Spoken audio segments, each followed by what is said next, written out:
colossal, skull-shaped starship cut through the void like a hunting beast, relentlessly scanning for Kryptonian signals. Inside its cavernous hold, hundreds of thousands of smaller skull drones lay in dormancy. There are still Kryptonians alive in the universe. That diminishes the value of my collection. Errors must be corrected. On a cold mechanical throne sat a tall figure with nutrient tubes grafted into his back. He opened indifferent eyes and tapped the armrest, like a displeased monarch finding a flaw in his prized assortment. "Have you located them yet?" he asked his subordinate. Before him stood a powerful man in blue and red armor, more machine than flesh. Over 80% of his body had been replaced by metal.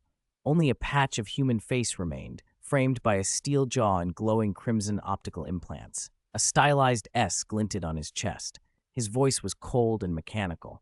"The target system has been locked, my creator," he reported.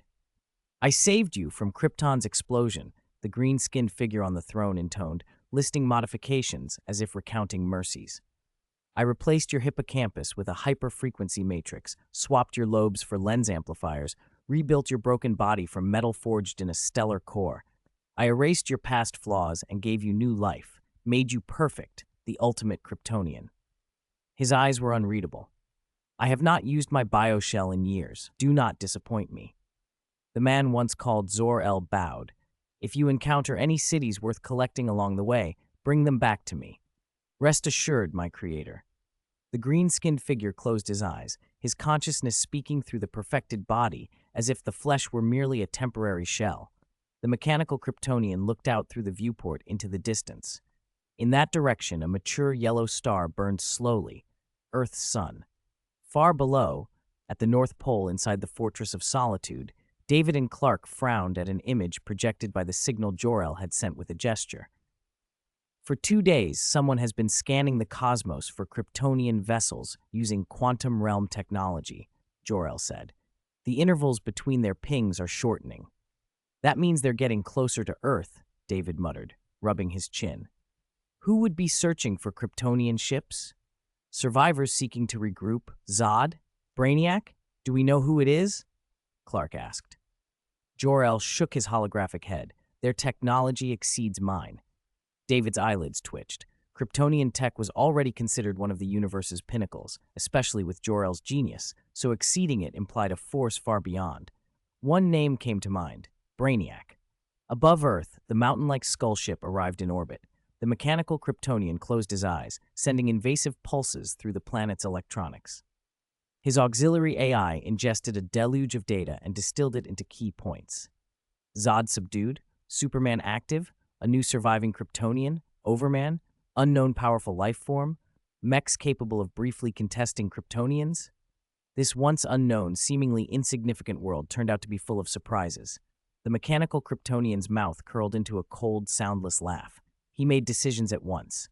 Zod and Superman must be destroyed to preserve the Creator's collection. Overmen must be captured as experimental material to evolve the bioshell. Humanity, that civilization called humanity, must be cataloged and then exterminated. First, he said, preserve a sample of this world's civilization. Hundreds of thousands of skull drones awoke. Like a swarm of bees, they fired their thrusters, ripped through the atmosphere, and dove toward a city called Metropolis. "Choose Metropolis," the mechanical Kryptonian ordered, pointing at the projection of Earth. As with other worlds before, he intended to preserve the city most representative of the planet's culture and then erase the rest. "In the garden of the universe, there is no need for too many weeds," his creator had often said. On the streets of Metropolis, people looked up in horror. Thousands of metallic figures rained down, their hard bodies striking pavement with the sound of falling boulders. Red lights glowed in the eye sockets of their skull heads. "What is that?" someone cried. Fear rippled through the crowd. The skull drones strode among the streets, 3 meters tall, their movements mechanical and efficient. They broadcast a single message in cold, amplified voices. "This world has been selected for preservation. Submit for collection. Return to your homes immediately." They crushed resistance like shepherds herding animals. One drone seized a car, flung it like a pebble up to a 5th-floor landing where it smashed into a building. Screams filled the air as people fled. On live television, an anchor stammered through the latest reports. The army, police, and medical teams heading into Metropolis are encountering an impenetrable iron wall. Units that attacked the drones have suffered heavy casualties. His practiced composure unraveled. Mayor Max Miner has asked us to use every available weapon to resist. But right now we need our heroes. If any of them are watching, please, we need you. A skull drone smashed through the TV station's wall and stormed inside. It fired a sonic cannon that shattered the anchor's desk into splinters, then repeated its proclamation to the terrified staff. This world has been selected for preservation.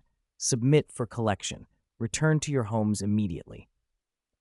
At the Kent farm, the couple watched the breaking broadcasts in disbelief, staring at the sky and the grainy footage. What on earth was happening? It had not been long since Metropolis had endured an alien attack. Where were their two sons now? Across the city and the country, millions craned their necks upward, longing for the two figures who might still answer their cries. Overman, Superman, where are you? Save us, people shouted, voices torn between hope and terror as the skull drones continued their cold, inexorable work. A colossal skull-shaped ship, a harbinger of death, hung over Earth in orbit, blotting out the stars.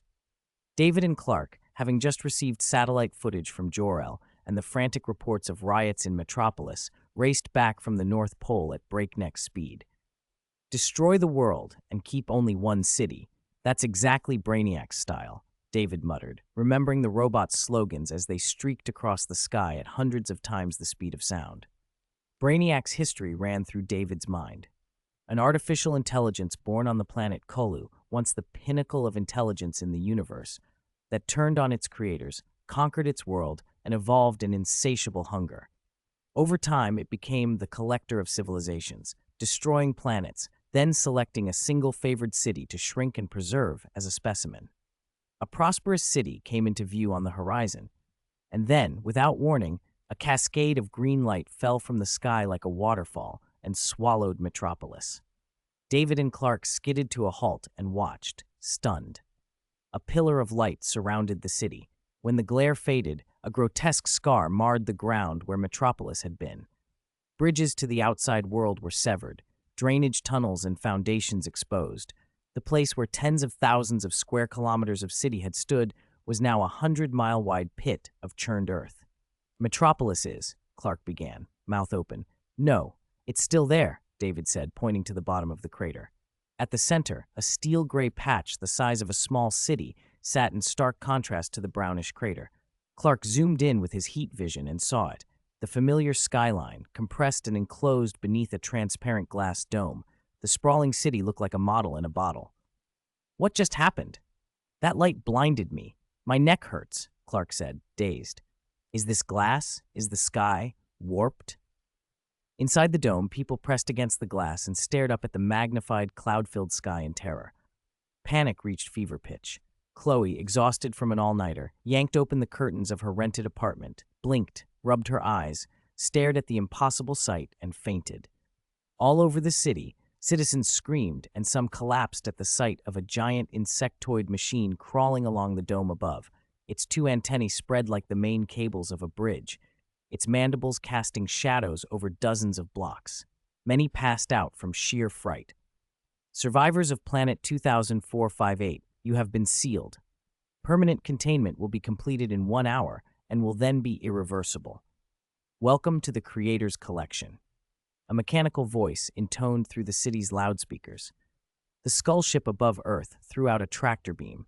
Metropolis, now encased under glass, began to lift and drift up toward the ship's open maw. Clark's face went white. He lunged after it, but David grabbed his arm. Clark, David said, people need help. Clark snarled, ready to break free. Then let's save them. Not them first. David gestured toward the rim of the pit. Tens of thousands of skull robots were pouring over the crater's edge, armed with the universe's deadliest technology, advancing to torch and raze everything in their path.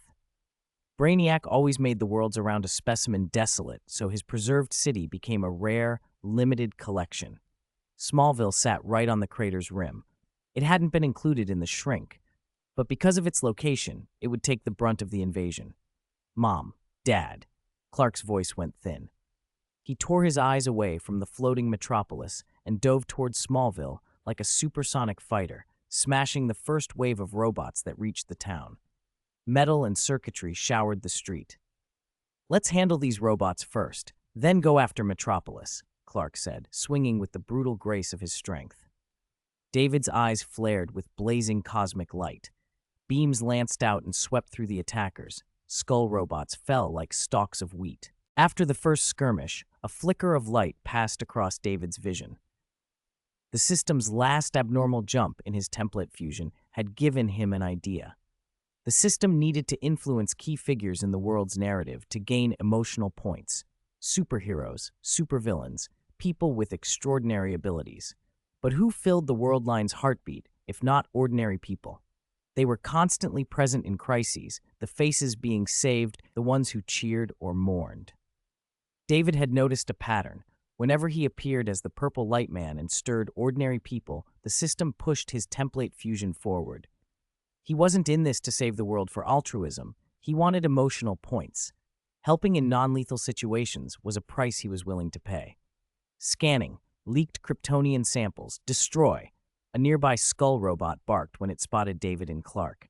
The Steel Army swarmed like locusts, clearly prioritizing targets other than mere planetary destruction. Scanning priority, capture unknown lifeforms. Preparing to capture, came the mechanical reply, and a storm of laser cannons and steel fists rained down. David and Clark fought their way through the encirclement. Clark's iron fists smashed alloy until it shredded, while David twisted gravity into crushing fields that flattened swarms into scrap.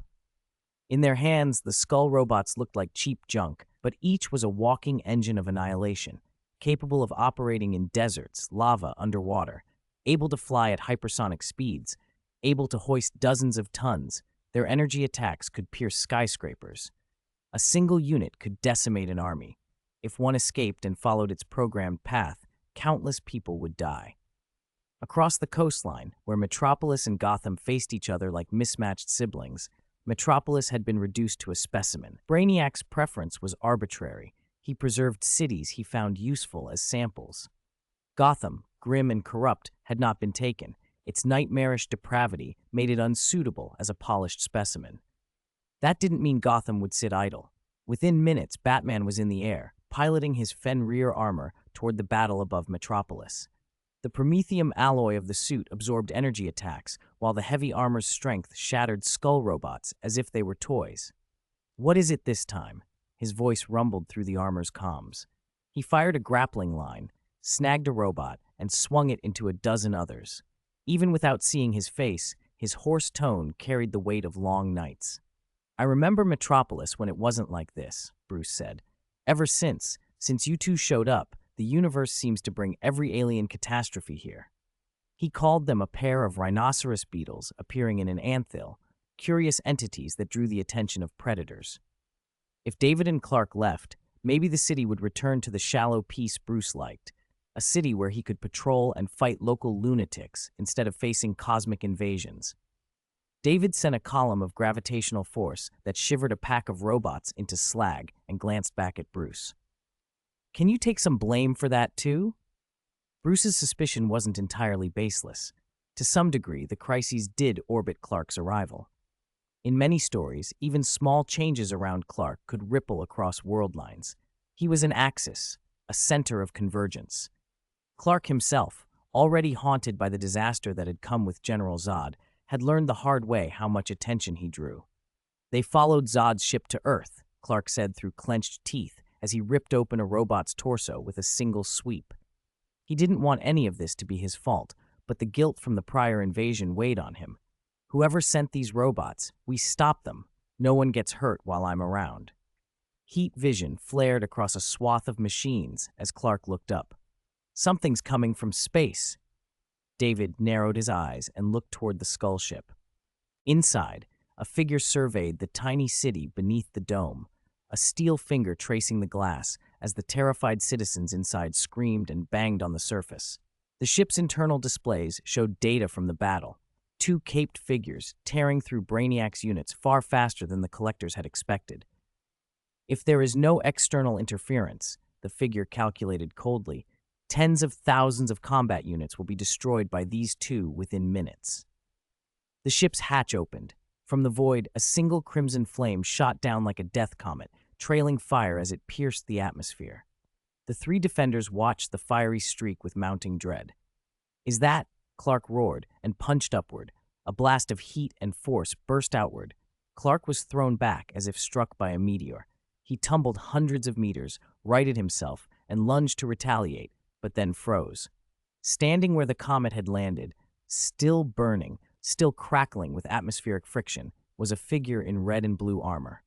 The furious skeleton robots halted around him like worshipping sentries.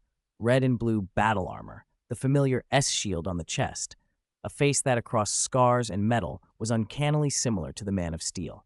"Cyborg Superman," David breathed. The newcomer's identity snapped into place for all three. He was a product of Brainiac's technological corruption, a Kryptonian survivor transformed into a servant to harvest civilizations. The man before them was Zor-El, father of Supergirl, and, chillingly, Clark's uncle, now a hybrid of flesh and machine. "I am the ultimate Kryptonian created by the Creator," Zor-El intoned, voice cold as steel while his synthetic palm shifted into a blade of hard light. "I am here to fulfill his will."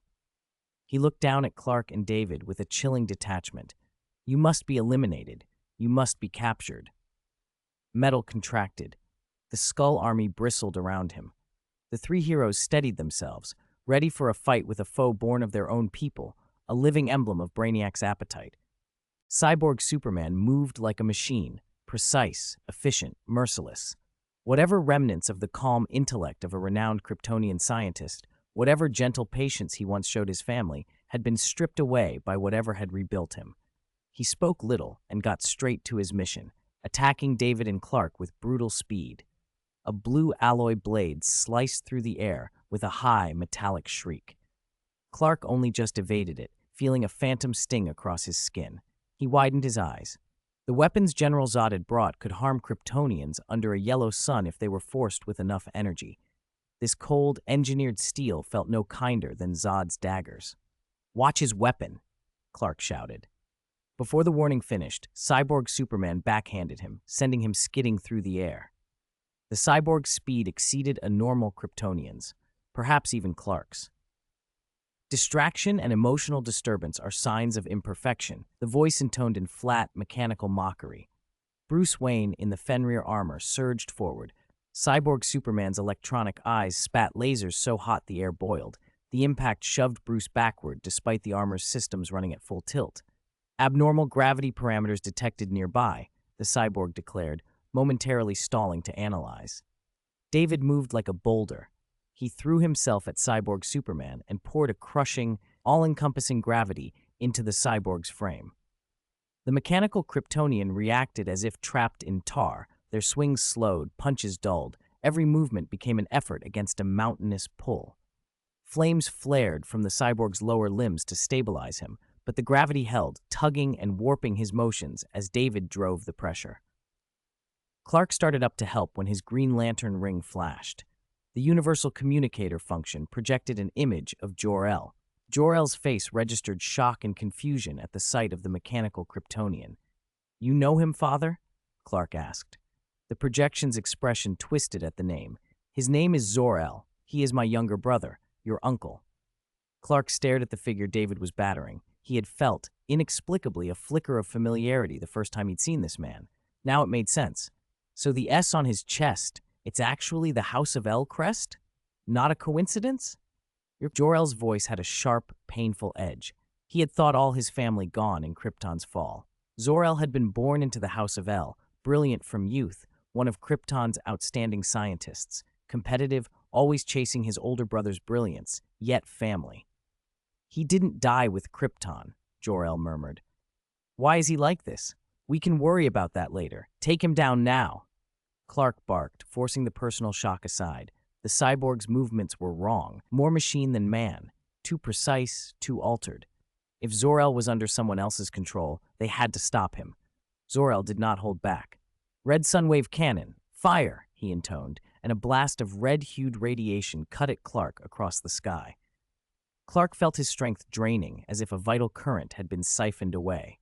For all the Yellow Sun's power acting on him just moments ago, the red light gnawed at him with the ancient Kryptonian weakness. He faltered in midair. "I'm weakening," he croaked. "Get back, Clark," David warned. The three of them were learning the hard way that a Kryptonian's vulnerabilities weren't limited to kryptonite. Under a red sun, their powers slipped away. Clark retreated despite himself, hand over his chest as if to staunch an invisible wound. He caught Bruce's glance, understandably suspicious, and coughed, embarrassed. If Bruce thought Clark's uncle had engineered the assault, Clark realized it could look very bad. David, however, had already zeroed in on an exploit. He slammed a huge, focused blow into one side of the cyborg's steel frame, forcing a weight imbalance. The machine's responding blades stuttered. Sensors on its hull reported an attack and began recalculating. One side of its body suddenly felt heavier, the other lighter. The more force David applied, the more deformed and uncoordinated Zor-El's motions became. "Unknown attack detected on body. Recalculating attack method," the cyborg announced, voice a staccato of electronics. David squeezed the advantage. Beams of heat from his eyes struck the cyborg's exposed chest, and Bruce and Clark joined in, 3 coordinated strikes meant to cripple. But Cyborg Superman was born from a powerful Kryptonian body and augmented into something else. In the comics legends that Jor-El and Clark both knew of, such a being could even defeat the son of Krypton. The modifications meant Kryptonite's old tricks might not work on him the way they would on flesh. "Calculation complete," the cyborg said after a moment, his systems rebalancing. He moved with renewed fluidity. David didn't rely on weight shifts alone. He changed the gravity field around the cyborg, not merely compressing, but creating turbulent currents, streams that pulled left then right, thrust up then down, waves that buffeted the cyborg as if it had fallen to the bottom of a roiling ocean. The machine spun helplessly in the sky like a drunk. Gravity treated it no differently than flesh. While Clark and Bruce cut through the skeleton robots swarming them. Swift, surgical strikes that snapped the automatons apart. The battleground itself suffered. From 10,000 meters, the shockwaves carved the sky. The earth fractured with mile-long fissures and craters opening across the landscape. Metropolis had already been taken, packed up and removed, and what remained was a landscape of upheaval. The force of their fight, if fully unleashed over the city, would have leveled half of it. David's fists came like a meteor storm. Cyborg Superman took blow after blow until steel began to crack. Something in his jaw sheared off with a metallic shriek. Electrical sparks rained from broken servos. The cyborg's voice stuttered but still spoke, not by vocal cords, but by the systems that replaced them. "Your resistance is futile. I am only an envoy of my creator. If you defeat me, you will only summon him. Not even a speck of dust of your world will remain." David tightened his grip around the cyborg's neck and looked down at the damaged, sparking face. "A mechanical body's strength is precision, and precision is a point of failure," he said coldly. "If you were still flesh and blood, you might last longer." The creature's threat seemed to roll off him. David's eyes glittered with contempt. "Perfect?" Bruce's expression hardened. "Who is this creator?" Jor-El's projected image answered. "He calls himself Brainiac." Clark, still winded and feeling the lingering weakness of the red sunblast, stared up. Bruce and David exchanged guarded looks. Jor-El continued, grim and matter-of-fact. "Brainiac is a rogue artificial intelligence. He's a collector and a destroyer, level 12 intelligence. He can absorb the knowledge of whole galaxies in hours and reverse-engineer technologies far beyond a single world's understanding. He destroys civilizations, leaving only one city to take as a specimen." Jor-El's eyes were fixed on the cratered emptiness where Metropolis had been removed. The pattern fit Brainiac's notorious modus operandi: collect a city, erase, or vault the rest. If Brainiac had taken Metropolis, then Zor-El had been captured and altered by that intelligence. "The universe's most advanced technology," Bruce breathed, voice tight. "Not even our world engine," Jor-El interrupted. "Not even your world engine." If Brainiac's technology outstripped even Batman's most speculative tools, the scale of the threat was beyond ordinary defenses. The idea of a single intelligence capable of erasing a planet's population with a single act, spreading nothing but ash, was no longer abstraction. "When will your creator arrive?" Bruce demanded, impatient, glancing over the battered cyborg. The cyborg systems hiccuped, then answered, "Now." Clark looked at David, throat dry. They just survived an enormous battle, and now an even greater threat announced itself. Above the atmosphere, a massive ship hung in orbit. Inside its cathedral of metal sat a figure slumped on a throne, tubes and nutritional conduits plugged into its back like a sleeping god. Its eyes opened, colorless and patient and full of displeasure. Brainiac's voice filled the air, calm and clinical. He ran images across a panel, footage of David fighting, data streaming in as if the whole battle were a laboratory trial. He stroked his chin like a scientist inspecting a specimen. "Zor-El," he said, contempt coating the word, "you have disappointed me greatly. However, this planet has provided a hint of novelty. I will spare you this once." The figure rose from his throne. A luminescent belt flashed as he executed a spatial jump and cut across space to appear over the scarred remains of Metropolis. His dry, analytical tone continued.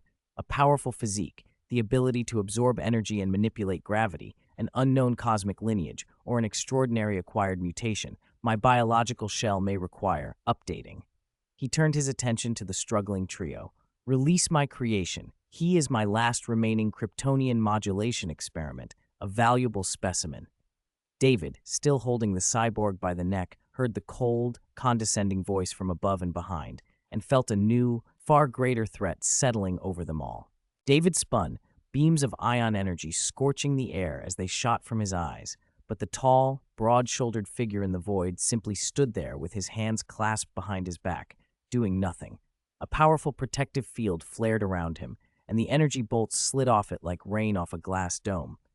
"Decent ion attack," the green-skinned man said indifferently. David's eyes narrowed. The skin, the bald head, Brainiac. He had countless bodies, biological and mechanical, but they shared a signature look. Clark stiffened, taking him in. The man's muscles weren't bulky so much as compact and perfect, giving him a godlike, oppressive presence. "You want me to release him?" "As you wish." David relaxed his grip and let the cyborg Superman fall. The height alone wouldn't have killed him, and against an opponent like Brainiac, it was unwise to keep the cyborg within reach. Brainiac didn't even glance at his subordinate as he hit the ground. With supreme confidence, he scanned the battlefield, his gaze sweeping over Batman encased in the Fenrir armor. "I acknowledge your mental fortitude," he said. His biological shell was Kryptonian-based, genetically refitted. Its telepathic abilities dwarfed a Kryptonian's. Its eyes could observe on a molecular scale, farsight, X-ray vision, and worse. Brainiac's sensors had read Batman like a book. Batman, despite his hellish League of Shadows training and years of crime fighting, carried a lattice of old and new, hidden injuries. Piloting the massive Fenrir armor was not a matter of mere button pushing. Brainiac sounded almost impressed. Excellent alloy formula, outdated weapon configuration, a system full of flaws. With that, he looked away. The Fenrir armor's systems died in an instant, and the suit plummeted. "This isn't your fight. Stay here." Clark shot down, caught the falling mech, and eased it to the ground. Batman climbed out of the cockpit grim-faced, then took to the air to join David and Clark, glaring at Brainiac. "How many worlds have you destroyed?" Batman demanded. Brainiac ignored the question. He scanned Clark up and down, a cold light in his eyes as if reading through flesh. "Young son of Krypton," he said. "I once believed Kandor was the last vessel harboring Kryptonians. Finding you outside my collection chamber is unexpected. Your existence beyond a biological shell means others may reverse engineer Kryptonian tech and genes." He shook his head. "I will not allow my information to be shared." Clark's face tightened. After Zod, he had asked his father where the Codex Zod wanted had gone. Jor-El had answered he had embedded the Codex, the genetic legacy of billions of Kryptonians, into Clark himself. Clark was a living Codex. That secret, hidden even from Zod, found out at a glance by this alien? Before he could react further, Brainiac vanished and reappeared before them in an instant, moving like a strike of light. His fist hit Clark full force. Weakened by the red sun and not fully recovered, Clark was sent flying. A blast of air followed. Clark coughed blood as he arced through the sky, slamming into Metropolis and gouging a mile-long trench at the crater's floor. Dazed, he staggered up and fell to one knee. "Weak physiological state," Brainiac noted, more as observation than insult. He glanced at his fist, then at Cyborg Superman, who had crashed into a pit. There was something almost disappointed in Brainiac's posture. He could have exploited Kryptonian weaknesses, but he didn't need to. It makes no difference. Even at full strength, you would be like a child before me. Batman, watching Superman felled so easily, felt a chill. This thing had identified the planet's greatest warriors in moments and reduced them effortlessly. Brainiac's attention shifted. After scanning the globe for metahumans, he'd found a handful in Smallville and elsewhere, but none approached Clark and David. Clark, even weakened, was a living nuclear bomb. If he had been defeated so simply, Brainiac smiled thinly. Now it's your turn. Since his arrival, he'd resolved 2 of the 3 prerequisites to access the biological shell across the galaxy. Only one remained. He looked calmly at David. Unknown life form. David's expression hardened. He clenched his fists and pushed the gravitational field outward to press on Brainiac. The alien's strength was extraordinary, a rare being even stronger than a typical Kryptonian. Like Darkseid, Brainiac knew Kryptonians' vulnerabilities, but he preferred superior techniques to cowardly strikes. The sudden spike in gravity punched through Brainiac's protective field and pinned his body.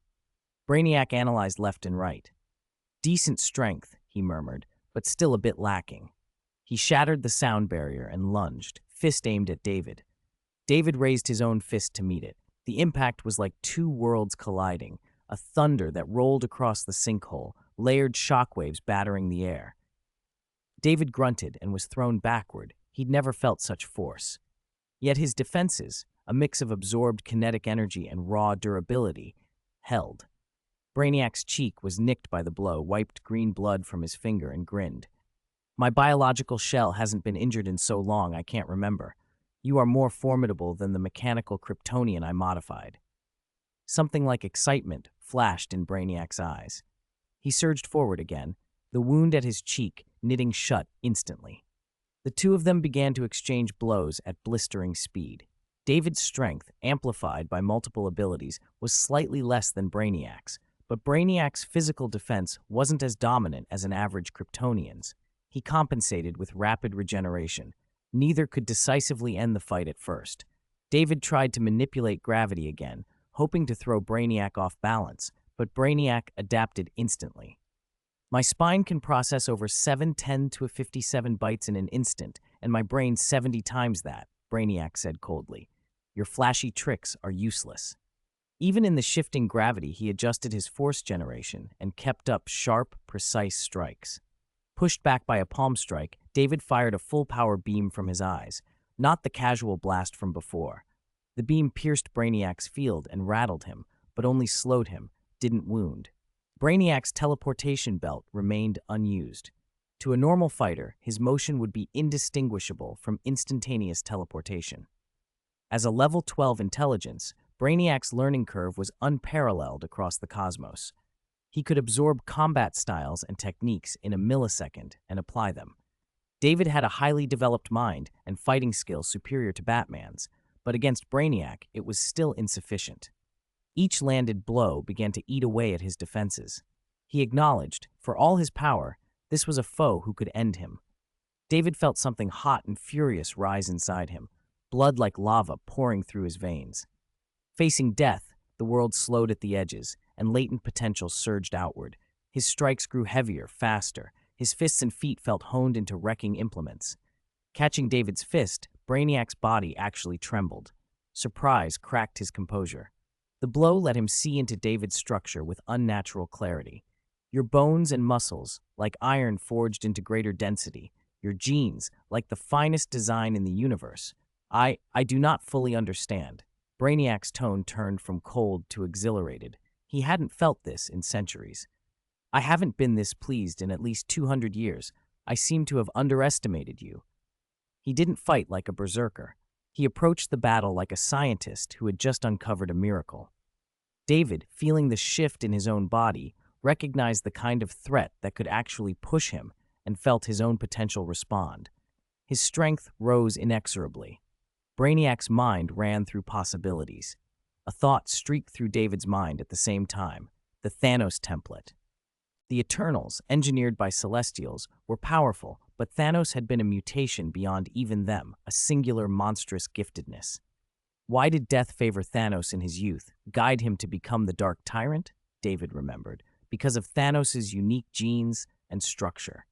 The memory sparked his own physiology, unlocking deeper reserves. Their fight accelerated until they blurred to afterimages. Satellites above could only register smeared shadows. Clouds for hundreds of miles were shredded by successive shockwaves, the rhythmic detonations humming through the sky. Fragments of David's acquired knowledge and identity flashed through his mind. King Thanos, who once ruled the cosmos without artifacts, who aged into a pale-bearded titan whose unique genes finally matured into terrifying perfection. He had toppled gods and devoured cosmic beings. Even Galactus had fallen to him, his skull turned into a palace. Such images stoked David's bloodlust and power. David's fist finally punched through Brainiac's defenses and slammed into his chest. A clean, sickening crack of bone echoed. The sensation of flesh and bone meeting thrilled him. Over time, David's strength had shifted from purely physical to a mix of powers, but now his baseline physicality kept climbing. Brainiac's face contorted. The alien was being driven back, step by step, by blows that wore him down. His regenerative power could mend wounds, but it couldn't preserve peak combat capability while his body was taking hits. The balance that had given each of them advantages began to tip. David's power surged higher and higher, and for the first time in the battle, Brainiac faltered. The situation, tense and poised a moment before, was suddenly changing in a way neither of them could have predicted. Clark, injured and breathless, watched the battle unfold from the ground. His heart pounded and sweat ran down his brow. It felt like the fate of not just Metropolis, but the entire planet hinged on this fight. At first, David and Brainiac seemed evenly matched, and Clark's worry grew. Brainiac's regenerative systems were terrifying, and David had no comparable way to recover from damage. If the fight dragged on, Clark thought the odds would favor Brainiac. Then, unexpectedly, David only grew stronger with every blow. He drove Brainiac onto the defensive. Blood spattered the sky. Brainiac's chest caved in, and his tall frame was hurled backward. Purple light radiated from David like a newborn god. His aura was uncanny. This technologically barren planet actually produced something like you, Brainiac rasped. Coughing blood, Brainiac staggered as David's scorching heat vision burned his arms. The skin charred and smoked. I hate surprises. He snarled, but I'll allow this one. David lashed out. The air compressed under his fist, a palpable wave of force and wind that shattered Brainiac's blocking arms. He moved to strike again when Brainiac's eyes narrowed, and a violent surge of mental energy slammed into David's mind like a torrent. David's head snapped back as if hit by an invisible hammer. His movements at once froze. Brainiac backed away, buying himself a moment. New skin covered old wounds. Broken bones knitted together. The shell's injuries healed as though time were rewinding. Brainiac looked at David with something like hungry appraisal. Many cosmic beings were physically formidable, but mentally brittle. This biology allowed them to be dominated. David, however, was different. His mind met Brainiac's onslaught like an ocean striking an immovable dam. A few waves spilled, but the dam held. I'd like to ask you something, Brainiac snarled. How can you be so arrogant when you're losing? David only shook his head, scoffing, then streaked forward like a comet.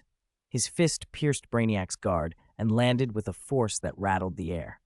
Bone cracked. Blood spurted from Brainiac's skull, his brain stunned, but he did not die. His unique physiology let him think and issue commands through his spine, even if his head was wrecked. You foolish creature, Brainiac spat as he wiped the blood off his face. He had been brought low, something that had never happened to him. Countless worlds and civilizations had been cataloged and purged by his designs.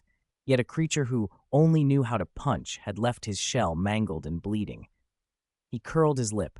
An artificial intelligence losing its temper. How quaint. David pressed the attack, his blows dismantling what defense Brainiac tried to reassemble. He seized the shell by the neck. Do you intend to suffocate me, idiot? Brainiac mocked. He wasn't a biological life form that needed to breathe, but he still tried to throw a punch. David caught the blow. Their impact sent rings of compressed air outward. David twisted hard. Pain radiated through the shell, joints contorted until they locked. Brainiac's body was temporarily immobilized. "Your body doesn't exceed the biology I learned in high school," David said flatly. Brainiac's face burned with fury. Bound and battered, he still retained that infuriatingly condescending tone, as if addressing an insignificant insect. "You are nothing compared to my knowledge. Strength cannot overcome wisdom." "Then what's happening now?" David asked, as if perplexed. Brainiac's expression slipped between rage and a calculating calm.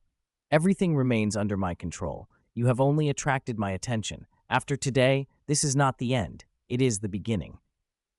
For a heartbeat, there was greed and murderous intent in Brainiac's eyes.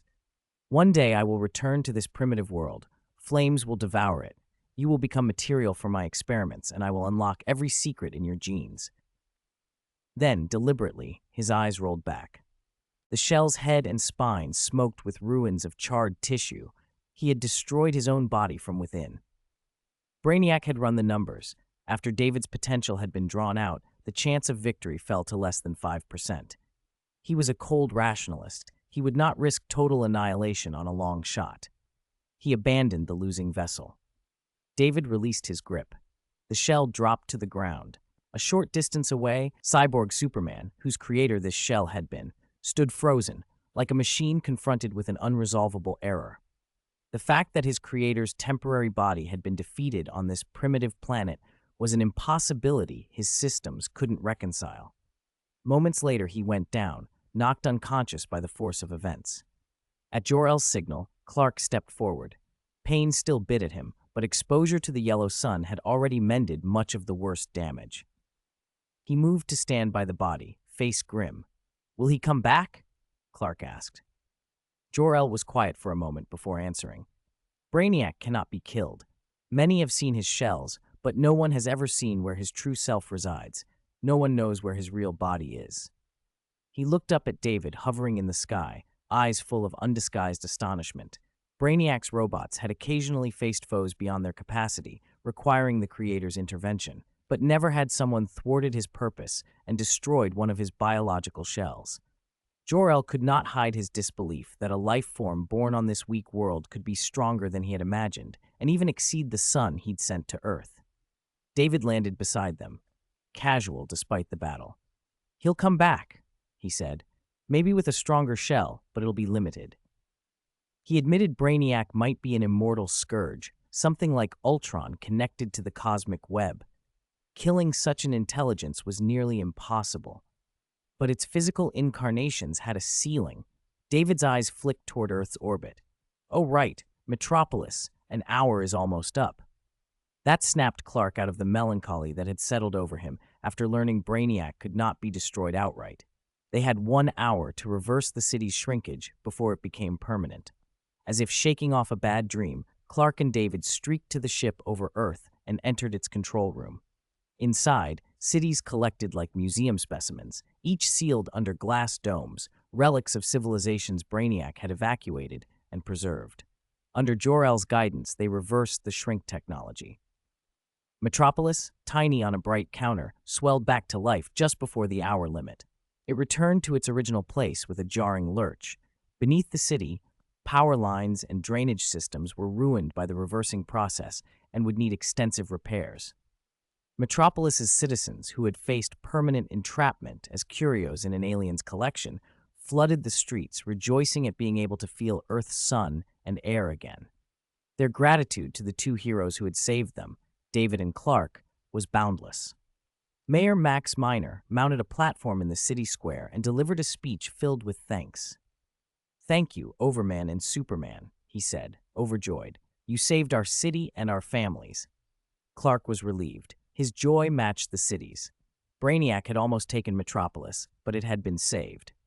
Mayor Miner presented a ceremonial key to the city to the hero in the red and blue suit. Clark accepted the oversized brass key with an oddly bemused expression. There were actually two, one for David, who had not come to the ceremony. "Originally, the highest honor here was Mr. Metropolis," the mayor explained with an awkward smile. "But after what happened with the previous Mr. Metropolis, we changed it to the key to the city. It represents our gratitude and trust." Clark smiled and accepted on behalf of both of them. After the formalities, cameras swarmed. Reporters surged forward with questions. Superman, why didn't Overman come? What is your suit made of? Are both of you extraterrestrials? Some say Overman is more powerful than you. Do you agree? How did you and Overman meet? Behind the podium, Clark hesitated. He answered some questions, but his attention drifted. He couldn't shake the thought that nearly every question was about David. Earlier, in the barn back home, Clark had asked David to accompany him to the award, expecting his friend to want the public recognition. David had refused. I didn't save them for thanks, David had said, looking away toward the horizon. His parents had watched the ceremony on TV from the living room, their faces a mixture of relief and pride. Don't expect too much from the public. Right now they're grateful, on a pedestal. Later they'll return to suspicion and malice. I know, Clark had replied. But this is an opportunity. People are scared of us because they don't understand. Maybe today we can show them we are not so different. We are ordinary in our joys and sorrows. David had nodded once. And you and I are different. You're not an alien. People always misunderstand that. I remember the ceremony is at 8. You should leave soon if you're going, Clark had said with a grin. David smiled back. I don't want you to be late for your first public interview. Now, on the stage, Clark felt that same quiet support as flashes popped all around him. He kept answering, deflecting, trying to steer the narrative toward unity and reassurance, while his mind kept wandering to the one person everyone seemed to want to talk about, David. At that moment, the lantern ring on David's hand fluttered twice. He glanced at it. He'd told Mara not to contact him from Atlantis unless it was critical, and raised an eyebrow. He was about to check when the ring lit again, a code he recognized, an emergency from Paradise Island. The awards ceremony would get its answers later. For now, there were other crises to face. Clark stood beneath the flood of questions and press lights, feeling that the day that had started with a battle against a cosmic nightmare had only become the beginning of something far larger. But for now, he smiled and answered the cameras, while in the back of his mind, he wondered why almost everything the world wanted to know was about David. 146. Mother Box changes. First, why didn't Overman come with me? Clark muttered into the microphone. He prefers solitude and doesn't like crowds. David had only appeared a few times in public, and later than Clark, but his mysteriousness only increased the public's curiosity. Reporters leaned in, hungry for a scoop as Clark smiled and answered their questions. My suit, it's technology from my home planet. To be honest, I don't fully understand it. Home planet? A reporter snapped up the word. Superman, are you admitting you're an alien? And what about Overman? Clark's alien identity had become widely accepted after Zod's attack on Metropolis, but hearing it confirmed by the man himself still had weight. Yes, I wasn't born on this planet. Overman is different. He is not an alien.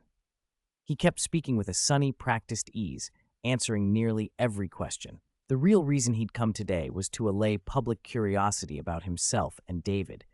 Where is Overman from? Is he from Metropolis? Oh my God, did I brush past him on the street once? Fans of Overman screamed like children. Clark pretended not to hear. He couldn't reveal more about where they actually came from. That would lead too deeply into their true identities. Metropolis is both vast and surprisingly small. Under certain conditions, it's not hard to find a family. He looked out at the crowd. Being an alien had drawn hostility and suspicion. He wanted to humanize himself. I was sent to Earth by my parents to escape a catastrophe while I was still in my cradle. I grew up here, breathing the same air as you. What you see is my true self. I'm not so different from you. I'll do my best to use whatever abilities I have to help. When people are powerless and in danger, I hope my presence can be a light. He finished the speech he'd wanted to make for a long time, inhaled deeply, and let a sly glint flash in his eyes. As for when Overman and I met, I can only say it was earlier than you might imagine. We grew up together. He enjoyed the ambiguity. It sounded like childhood friendship, which wasn't untrue, only that their relationship was deeper than the casual phrasing implied. Grew up together? Two exceptionally gifted children? Overman must have been lonely. Did you two bond over your uniqueness and loneliness? More questions flowed. Microphones jutted forward. Clark briefly scanned the crowd and saw a familiar figure being pushed by the reporters. Lois Lane, hair mussed but determined. Even her reputation couldn't spare her when a big story was at stake. "One last question. Let this lady ask," Clark said, motioning. Lois edged forward, only to realize her colleagues had already covered most of the big queries. She studied Clark, then asked something different. "Superman, I don't think anyone else has asked this. Have you ever felt powerless in your mission to save the world?" Clark's smile faded. He looked toward the bright sun that gave him strength. "As a child, I hid my abilities because I feared hurting people. The world seemed fragile, like a bubble, and I even feared my own strength. Then I saw enemies from the universe who came with nothing but malice for Earth and humanity, and I learned my power was not enough." He remembered David's battle with Brainiac and the way that threat had been overcome. His voice grew resolute. "I will keep getting stronger and use that strength to protect you. Next time a cosmic threat comes, I want to be ready. I don't want to have to watch from the sidelines while Overman faces something I could have helped with." "Why did you call me?" David asked later that day, back on Paradise Island. He had flown home to the island and landed in the palace to be met by a nervous Hippolyta and Diana. Before he left, he'd given Hippolyta a phone. The former queen had been wary of new tech, but she'd had Diana use it to contact him. For the Queen of the Amazons to bow and ask for help meant the matter had to be serious. Hippolyta led him toward a fortress perched on the sea cliffs, normally restricted territory, and explained as they walked, hoping the usually carefree King of Amazons would grasp the gravity of the situation. Diana followed, listening. The three of them stepped into a vaulted chamber of massive stone blocks. In the center, on a pedestal, a steel-cast box thrummed and vibrated, faint light leaking from cracks along its surface. "This came from the gods," Hippolyta said. "It's an artifact from an ancient enemy from beyond this world." The box, one of the legendary mother boxes from Apocalypse, had been entrusted to the gods, the Amazonians, and the Atlanteans after an invasion millions of years ago. The gods and their allies had captured the weapon the invaders planned to use to destroy the world. Now the box was restless. David watched the mother box with narrowed eyes. Even at a distance, he could sense its raw, terrifying energy. The box was no larger than a shoebox, but the power inside could destroy a planet if the three mother boxes' energies combined. The three boxes were entrusted to the Amazons, the humans, and the Atlanteans, Hippolyta continued. "I don't know why this one has awakened. The other two may be stirring. I wonder if the others have noticed." Hippolyta had fought in that ancient war. She remembered the dread in Zeus's voice when he spoke of the invaders' leader, who would later grow into a dark lord capable of bending countless worlds to his will. If the mother boxes had been used against Earth, the result could be catastrophic. "Atlantis has already detected activity," she admitted, voice low. David glanced at the lantern ring on his hand. "How do you know?" he asked. Diana looked puzzled. "Because I became Queen of the Amazons and—" David answered plainly, cutting her off. "Because I became King of Atlantis shortly after I became King of the Amazons."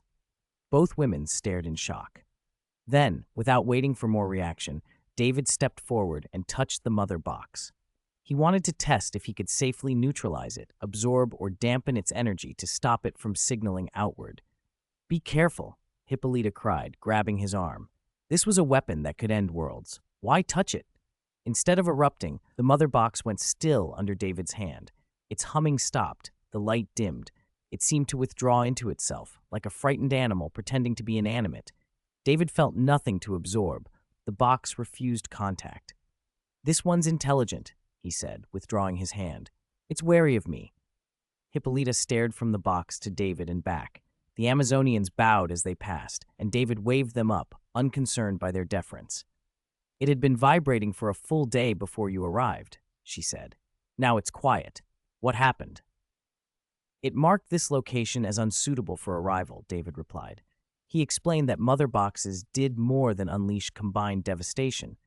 Individually, they could open boom tubes across the universe to let Apocalypse's armies pour in. 3 boxes meant 3 potential landing sites. If it had simply awakened and gone dormant, that would be one thing. But this stirring suggests it's already trying to contact Apocalypse, summoning an army. Diana's expression hardened. Are they going to invade again? Hippolyta's face grew grave. The world could face annihilation. No matter how many forces gathered now, the gods were mostly gone. The leader of those invaders had become something far worse than before. Seeing the worry in Hippolyta's eyes, David understood why she wanted the box gone from Paradise Island. Leaving it here would invite disaster. He reached out with his power, gravity manipulation, and lifted the mother box from the pedestal. The Amazonians watching fell silent. They had held this artifact for ages, but against an apocalyptic onslaught, they would stand little chance. The original record showed the Parademon army quickly overwhelmed them. David didn't intend to leave the box where it might reactivate and call in the armies again. "Where will you take it?" Hippolyta asked quietly. She had no authority to stop his decision, but she needed to know. "It seems afraid of me," David said. "If I find all 3 boxes and keep them, they won't be able to contact the outside world." Diana nodded. That could work. They stepped out of the fortress onto the cliff. The waves crashed against the rocks below. David breathed the salty air and looked up at the heavy, clouded sky. He felt the threat like a storm approaching, but he said nothing more. Hippolyta's brow furrowed. Why would a box that has been dormant for millions of years suddenly stir? David thought back to the original timeline. There, Clark's public appearance drew global attention to alien artifacts. A relic dug up from World War II, identified as alien, ended up in the hands of Vic Stone's father. After Victor's accident, the scientist blasted the artifact in desperation, activating the Mother Box and setting fate in motion. In that timeline, the Mother Box would awaken, find Clark, wait until Clark and the doomsday that Lex Luthor created were gone, then contact Apocalypse and bring Steppenwolf. But the differences here unsettled him. Clark was alive. David himself existed, perhaps even stronger than the Clark from the original timeline. Yet the Mother Box was already reaching out. Had he changed something that set these events in motion? He couldn't tell. For now, he would take the box and find the others. The gods' old precaution had been breached, and the wheels of a far older war were turning again. 147. How are you going to take me down? David pushed aside, for the moment, the question of why the Mother Box had reached out to Apocalypse now, when Clark was alive and there was another version of him running around. Right then, the more urgent problem was preparing for the army of Parademons the Mother Box might summon. If Apocalypse has been contacted, the Parademon Horde and apocalyptic commanders could arrive at any time. Figuring out how to fight them is priority 1. He took the Mother Box from Paradise Island and prepared to head to Atlantis. Can I come with you? If extraterrestrial enemies invade this world, I want to be on the front line. I want to help protect it. Diana volunteered to leave the island with him. David thought for a moment and agreed. In the original timeline, only Steppenwolf had shown up. If it were just Steppenwolf, he was confident he could handle it alone, but things were already diverging. What if it's not just Steppenwolf, he thought, but Granny Goodness, Desaad, Mantis, Calabac, or even Darkseid himself? The names of those brutal apocalyptic commanders ran through his mind. He couldn't face that alone. As the daughter of Zeus, Diana had untapped power. Unleashed, she could be a decisive asset. So David took Diana to Atlantis, retrieved the second Mother Box, and sent it straight to the Fortress of Solitude at the North Pole, hoping Jor-El could use technology to block the box from calling out to Apocalypse. The tech in this box surpasses Kryptonian science, David told him. Like the World Engine, it can terraform a planet. It can form force fields, detect life, absorb and emit explosions, and maybe even perform some spatial teleportation. At the fortress, Jor-El studied the 2 boxes and the holographic projections of their parameters with a mix of surprise and skepticism, his brows drawn together. I'll do my best, David, but don't get your hopes too high. Since David had defeated Brainiac and captured his ship, he'd placed that vessel deep in the frozen wastes of the North Pole. Studying it had boosted Jor-El's knowledge considerably. Even a genius Kryptonian had limits when compared to Brainiac's 12th level intellect. Some of apocalyptic tech looked backward beside Brainiac. Diana, who had been peering with mild curiosity at the alien hull, now boarded the ship, an action that would have stunned human scientists, moving through it with the casual confidence of someone walking a familiar street. Now to find the third box, she said. David sent a brief message to Clark, explaining the crisis. Clark was nearby, and David told him to get to the location fast. He would not normally involve himself so directly in every detail, but this was a threat to Earth, and there was no one who could be left out. "Do you know where the third box is?" Diana asked. Her earlier trip from Paradise Island had taught her something about the human world. Nations rose and fell, records were lost in the flow of history. "In Gotham City," David answered. Victor Stone, cyborg, was from Gotham. His father Silas had been studying the mother box at Est-R Labs' Gotham branch. After the first two boxes detected a presence and marked the location as unsuitable, the remaining box had only one viable landing site left, the Gotham facility. Under heavy cloud cover, on a skyscraper in Gotham City, a robber dangled by a rope over the edge, pleading with the city's dark night. "Please, just send me to the police station. Anywhere but here," he begged, frantic. Once he and his cronies had boasted about beating Batman if they ever got the chance. Now he swayed high above the street like bait, wind whistling in his ears, stomach dropping at the dizzying height. His bravado had vanished. Batman's voice was cold and low. The robber scrambled for some clue to offer. "Do what you're doing right now," Batman said. He looked up into the cloud bank. "Fear," he said flatly. A shriek cut through the storm. A humanoid winged monster, dragonfly-like, wearing high-tech armor, plunged from the clouds toward the robber, drawn to the fear. Batman yanked the man aside, and the attacker missed. It lunged, then got snared by a pair of grappling hooks. It saw Batman, roared, and threw itself at him. Bruce moved with precise force, grabbed its leg, and slammed it into the rooftop. The gauntleted strike, amplified by an exoskeleton, stunned the creature rather than shattering it. Batman deployed a dense alloy net from his gauntlet, trapping the monster. It thrashed and emitted a high, insectile screech. Its orange chest light flared. Moments later, the thing detonated in an explosion that turned it to ash. "No containment, no capture," Batman muttered, lowering his hand from his face. Self-destructs rather than being studied. Cruel. As he considered who could be orchestrating the wave of assaults and murders across Gotham, a buzzing roar rose through the clouds. Dozens of parademons poured from the sky. Batman's expression tightened.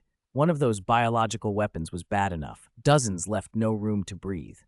He readied his grappling hook for an evasive engagement. A green light then punched through the cloud ceiling. A fighter built entirely of shimmering green constructs tore a path through the storm, strafing the parademons with machine gun fire. Under the lantern ring's augmented firepower, dozens of the attackers were blasted away. As the energy plane faded, a figure in a green construct suit descended, his ring shining like a lantern. Hal Jordan. "I always thought you were a Gotham urban legend," Hal said with a mock astonishment, as if he'd finally caught sight of Bigfoot. "You actually exist." "You're shining too damn bright. Turn off the light before they find us," Batman snapped, holding up a hand to shield his eyes. Before Hal could answer, the clouds lit with orange glow. Hundreds more parademons, all armed with orange barrel energy weapons, roared down like a tidal wave. "Kill one. More come," Batman growled. "They won't stop until we're dead." Hal puffed up like a kid with a new toy. "Don't worry, I have my army too." He conjured a modern squad of troops with riot shields from his ring, the constructs locking into formation and opening fire on the attackers. Behind the wall of shields, Hal crossed his arms and, breezy, joked, "These energy shields can withstand anything on Earth, short of a nuclear bomb." "And the punches of Overman and Superman?" Batman said flatly. Hal blinked at that. He'd been briefed. Earth was in his sector, and he had orders about Overmen. "I'm not the one to take them on alone," he replied. "The lanterns of 3,600 sectors have done jobs like this." He raised his ring as if proving a point. "This is the most powerful weapon in the universe," he said, grinning. "My instructor Kilowog told me that with a strong enough will I can move stars, billiard balls on a snooker table. If Overman ever threatens Earth, I'm to report it, and if necessary, I can take him down with this ring." Batman watched the falling ash from the defeated parademons. He was not reassured. "You really are, as the stories say, tied up with Overman and Superman. You fought aliens before?" "Earth is technically in my sector," Hal said. "That was supposed to be my job. You guys stepped in." Hal tried to sound boastful, but a hint of unease creased him when Batman coolly dismissed his bluster. I'm basically the Guardian's camera on Earth for Overman, Hal said defensively. He'd been told to report any unusual activity concerning Overman, not to act independently. Batman's tone turned colder. He had seen what Overman had done and heard how the public was split, Luthor's disappearance, Brainiac's invasion, the spotlight falling on Superman and Overman. If not for Brainiac and the public adoration for the Saviors, a backlash against Overman might have been brewing already. What do you mean, take him down? Batman asked. Hal puffed his chest out a little, refusing to be cowed. Once I've mastered the ring, if Overman makes a move that harms the planet, I will take him down with the most powerful weapon in the universe. Oh, really? A voice, flat and emotionless, cut across the rooftop from the darkened sky, making both men freeze. How do you plan to take me down, then? Hal Jordan shivered as he turned his head. Above the city, two figures he'd seen on television hovered midair. Overman glowed with a deep purple light, arms folded, watching below. Beside him floated Superman, cape whipping, and on Overman's other side a beautiful, heroic woman with a golden lariat at her hip, Wonder Woman, suspended in the air. Ha ha! Hal tried a dry laugh when he noticed David watching him. I was joking. The ring of his power lantern dimmed a few degrees. Why did the ring dim? Batman demanded, annoyed by the bright green glow that had been catching his eye earlier. Energy saving, Hal said, his voice dropping with embarrassment. A lantern's power depends on the wielder's will. Anyone with experience, Overman included, who wore an extraordinary core ring, would know that. Hal had just lost face. David recognized him immediately by the outline beneath the mask. Hal Jordan was one of America's best pilots. His history and photos were all over the internet. David had followed his sudden rise after he'd unexpectedly claimed a power ring. He'd seen Hal before. Something big must have happened, right? David said. Batman glanced up at him. Everyone online knew Overman was powerful and mysterious, someone who didn't bother with ordinary crime fighting and only appeared when the world itself was in danger. It looks like whoever controls those biological weapons is exceptionally powerful. Even millions of tiny, demonic parademons would be no threat to the two godlike figures in front of them unless something else was at work. We're already a step too late, Clark said, clenching his fists. Through his supervision, he saw parademons circling like vultures in the distant sky. The appearance of swarms of non-terrestrial monsters meant the ancient device David had spoken of, the one that teleports alien armies, had already been activated. These parademons arrived here a while ago, David said. He'd met the others halfway and come fast. It was the parademons who'd arrived early. David used his gravity sense to check in the direction of the Star Labs Gotham branch. The research building had been destroyed from the inside and the site sealed. The whole block was under military lockdown, soldiers keeping everyone away. Because it's an alien matter, the news was suppressed, he guessed. Even so, the mother box should have been taken by whatever apocalyptian official had been teleported through already. David wanted to check for survivors who might have seen who came through. But I don't think Darkseid himself has come, he added. If the Lord of Apocalypse had arrived, he wouldn't be hiding and sending parademons to harass cities. He'd be here to conquer. An explosion rocked another block and screams rose. Someone's fighting those parademons. It's... Clark's gaze cut through concrete and rebar.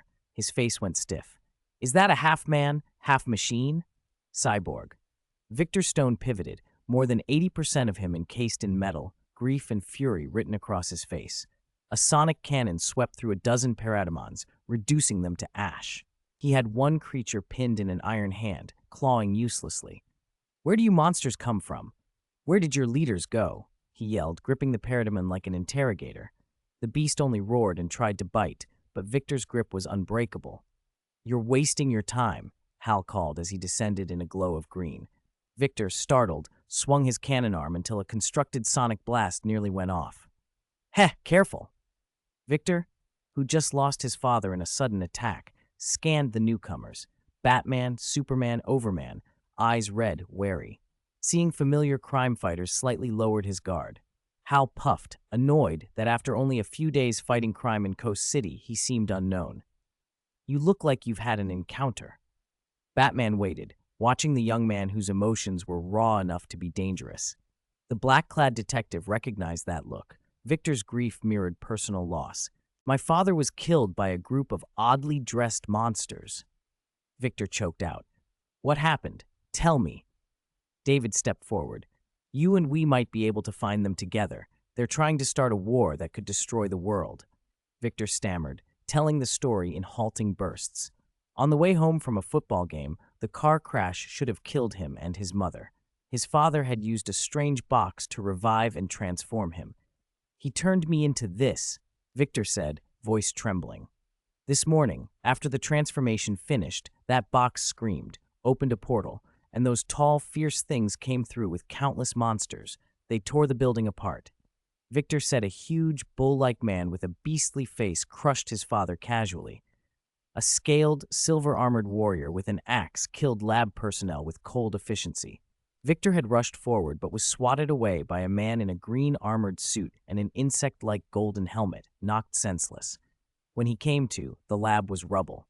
David frowned, putting details together. Calabac, Steppenwolf, and Mantis.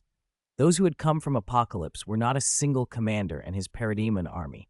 The axe-wielding, scale-armored brute was Steppenwolf. The tall, bestial figure with the highest rank, Victor's description, could only be Calabac, Darkseid's eldest son, and the third, the cold, merciless new god who could absorb and manipulate energy, was Mantis, one of Darkseid's most loyal and terrifying lieutenants. Clark studied Victor with sympathy. A near-total mechanical transformation reminded him painfully of his uncle Zor-El's fate. After Brainiac was driven off, the diagnosis in the Fortress of Solitude had revealed irreversible damage. Victor was another tragic byproduct. Loved ones lost, a machine body, then the murder of his father. "You said your father used a strange box to save you?" Batman asked. "And then that box brought the monsters?" David pressed. Victor's account made two things clear. A forbidden box had been opened on Earth, and it had summoned apocalyptian forces. Batman's mind went to mythic objects of catastrophe. "It sounds like a Pandora's box," Hal said, stroking his chin. "Someone opened something that shouldn't have been opened, and disaster got out." More Parademon cries filled the air, thick and frantic. Victor had killed dozens, but more swarmed toward the scene. Clark rose and burned the incoming swarm with heat vision, carving a path through the enemy. "We have to find where the aliens are summoning their forces," he said. "But the monsters attacking civilians must be stopped now." He looked out until his vision blurred. Above cities everywhere were ugly, feral silhouettes, hundreds of thousands, maybe millions, attacking people. "That's their plan," David said. "Release enough to cause chaos around the world, tie up local defenses, then call in the rest." "You're right," Clark agreed. They needed to clear the Parademons and locate the source simultaneously. Clark could move fastest, but he couldn't do everything alone. "I know someone who can move like a fish in water and is as fast as lightning," David said. "Flash." Hal flicked his ring to a phone number and whispered into it. "Flash, it's me, Green Lantern." There was a crackle and a familiar voice. "Hal, I told you not to call me that." On the other end, Barry Allen, a lowly evidence clerk for the Central City Police Department, was rummaging through files. "Cough, cough." Hal disguised his call with a fake cough, looking back to check if anyone had overheard. "We need you. I'm at the intersection of Gotham, Main and 7th, with Overman, Superman, and Batman. The world's in crisis. World crisis. What crisis?" Barry answered, then a streak of yellow lightning, and the Flash appeared where they were standing. He wore a red suit and held his phone, a little nervous and out of sync with the sudden danger. "You seem to know more than us," he said, wide-eyed. Batman nodded to David and listened as David explained the Parademons and the Mother Box. "You mean there are 3 of those boxes?" Hal asked, panic rising. Hal had 3 boxes on Earth? That was the enemy's aim, David confirmed. Those 2 are already in their hands, and that's what they want. "We're going to need every ounce of power we can get," Batman said, thinking of the power involved and the darkness behind it. "I also know someone with the strength to lift a nuclear sub and the reach of the sea, Aquaman. Every bit of strength will help." David looked over the assembled group. With Aquaman added, the initial members of the Justice League would be almost complete. "Let's move. Speed will count," Clark said. I'll never lag behind, Barry grinned and gestured to the head. Flash and Superman took off, one streaking across land, the other through air, to thin the Parademon swarms. The rest of them began to plan how to find the remaining mother box. I can help, Victor said, clenching a metal fist. His body had been built from that very box. He had a connection to it. He wanted to avenge his father. He could feel its signal. Far from the city, inside the human exclusion zone around Chernobyl's abandoned nuclear power plant, the Apocalyptian team had converted the site into a fortified base. Kalibak towered nearly 3 meters tall, limbs like pillars, face brutish with a wide mouth, a lion's nose, and tusks. He held a heavy metal rod and ordered Steppenwolf and the others as they rammed the mother box into a steel column. The box pulsed, emitting energy that melted the surrounding steel and opened a connection to Apocalypse across the universe. From the molten iron rose the warped shape of Desaad, Darkseid's sadistic aide. Kalibak, scion of the great Dark Lord, Desaad hissed, why did you leave Apocalypse with Mantis and the Parademons without first reporting to His Majesty? And you consort with Steppenwolf, the one who once betrayed your father. Kalibak's voice rumbled like falling masonry. This is my message to my father, he said, eyes burning. You don't understand what treasures this backward primitive planet contains. This chapter was supposed to update before midnight, but it's a few minutes late and I wrote a few hundred more words. You have no idea what treasures this primitive planet holds. The mother box sent a message. The highest achievement of Kryptonian technology had landed here. Kalibak, the eldest son of Darkseid, was hungry for a single thing, his father's approval. Darkseid did not favor him. He forbade Kalibak to even call him father. He had struck at Kalibak once, briefly killing him for attacking his brother without permission. Kalibak wanted, more than anything, to prove himself, a world engine that could reshape a planet's environment at will. And the Codex, the genetic archive of billions of Kryptonians, sealed inside the last living Kryptonian. The mother box could alter a world's conditions as well. Its function was closer to destruction than terraforming, turning a planet's surface so hostile that only apocalyptian bioweapons, the Parademons, could survive unimpeded. It was the fastest way to conquer a world, though it burned away the potential of a planet to generate future soldiers. Still, Kalibak pictured it differently. My father has always wanted an army of Kryptonian Parademons, he growled, excitement roughening his voice. If he could transform Kryptonians into obedient, unthinking warriors, dark conquest would be a turn of his hand. Kryptonians, still living in the universe, on this planet. Desaad's face tightened. He glanced toward the third figure with them. The new god Mantis, arms crossed, eyes cold and hungry. Mantis said nothing. He looked like something that would harvest life the way others harvest crops. He was an energy vampire, feeding on, absorbing, and manipulating energy. Most of the time, he lay dormant in his charging pod and was rarely seen among Apocalypse's standing forces. So you brought His Majesty's strongest warrior to help you defeat the Kryptonians? Desaad asked, voice smooth but edged. Where His Majesty's gaze falls, there lies my glory, Mantis replied, dismissive. On this planet, besides the Kryptonians, there are other life forms. They are not important. Kalibak bared his teeth, fists clenching like a beast scenting blood. Any who stand in my way will be torn to shreds. If I take this world, His Majesty will be pleased. Desaad nodded, then turned to the third Apocalyptian, Steppenwolf. His voice sharpened. Mighty Steppenwolf, you could have served alongside our great Majesty, but you betrayed him, betrayed your family. Steppenwolf, it was said, was the younger brother of Hegra, Darkseid's mother, Darkseid's uncle. He had once served Darkseid obediently, commanding the Parademon armies. Later, he fell out of favor. I know my mistakes, Steppenwolf said, his voice low and hard. I removed those who coveted the throne. You still owe His Majesty 50,000 worlds, Desaad said flatly. Until that debt is paid, your exile remains. Steppenwolf's gaze hardened. This world is different. If I help Kalibak take it, can I return to my throne? After the world is taken, Desaad said, and cut the link. Kalibak spun. We need the other 2 mother boxes. 3 mother boxes together could scour a planet's surface clean. Summon the army, he ordered. A sufficient number of Parademons will finish the rest. A boom tube opened with a hive roar, linking to the far reaches of the universe. From its other end poured an incomprehensible tide, tens of thousands, hundreds of thousands, millions of parademons, an endless surge of winged, slavering soldiers. Apocalypse turned surviving intelligence from conquered worlds into parademons. Individually, they weren't the strongest, but their numbers made civilizations tremble. In a temporary base provided by Batman, Barry Allen listened to Diana's self-introduction as if hearing myth made real. "You're the legendary Amazons, princess?" he breathed, mouth open. Batman's expression showed a flicker of the same astonishment. "Gods, truly? First metahumans, then alien civilizations, now gods. What else hid in this world?" "They exist," Diana said. "They've mostly gone. I've only seen Ares in person." She glanced at David. "I and Overman once fought Ares. He was stirring war between nations, and Overman killed him." The room went quiet. Ares, an ancient god, killed by Overman. Clark, hearing this, clapped a hand to David's shoulder, half in surprise, half in a smile. For a moment he imagined what else his brother might have done.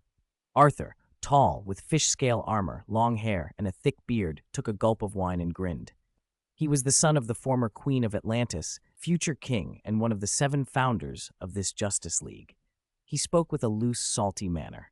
David eyed him carefully. Vulko had been pressing Arthur to take the throne.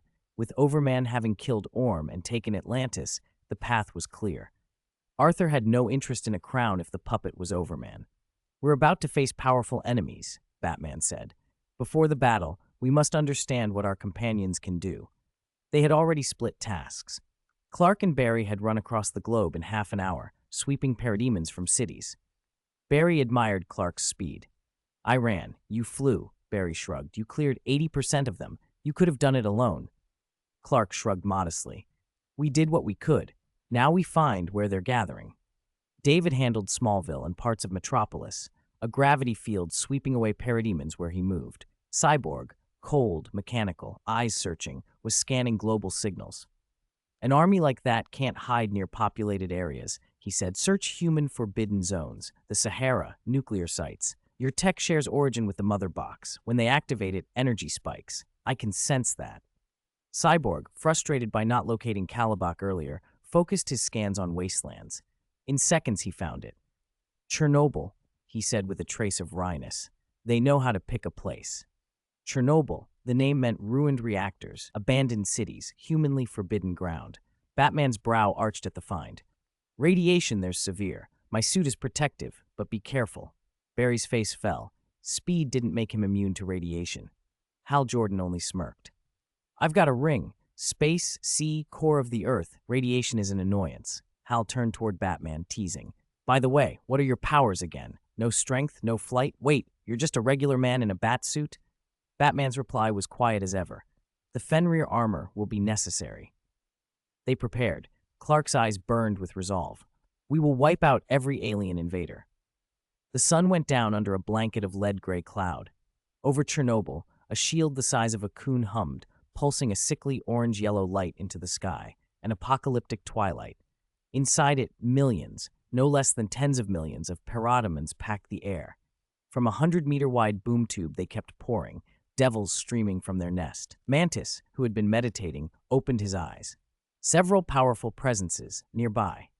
Kalibak's face split into a cruel grin. He carried his beta club, an enormous metal cudgel the size of an adult thigh, energy rippling along its length.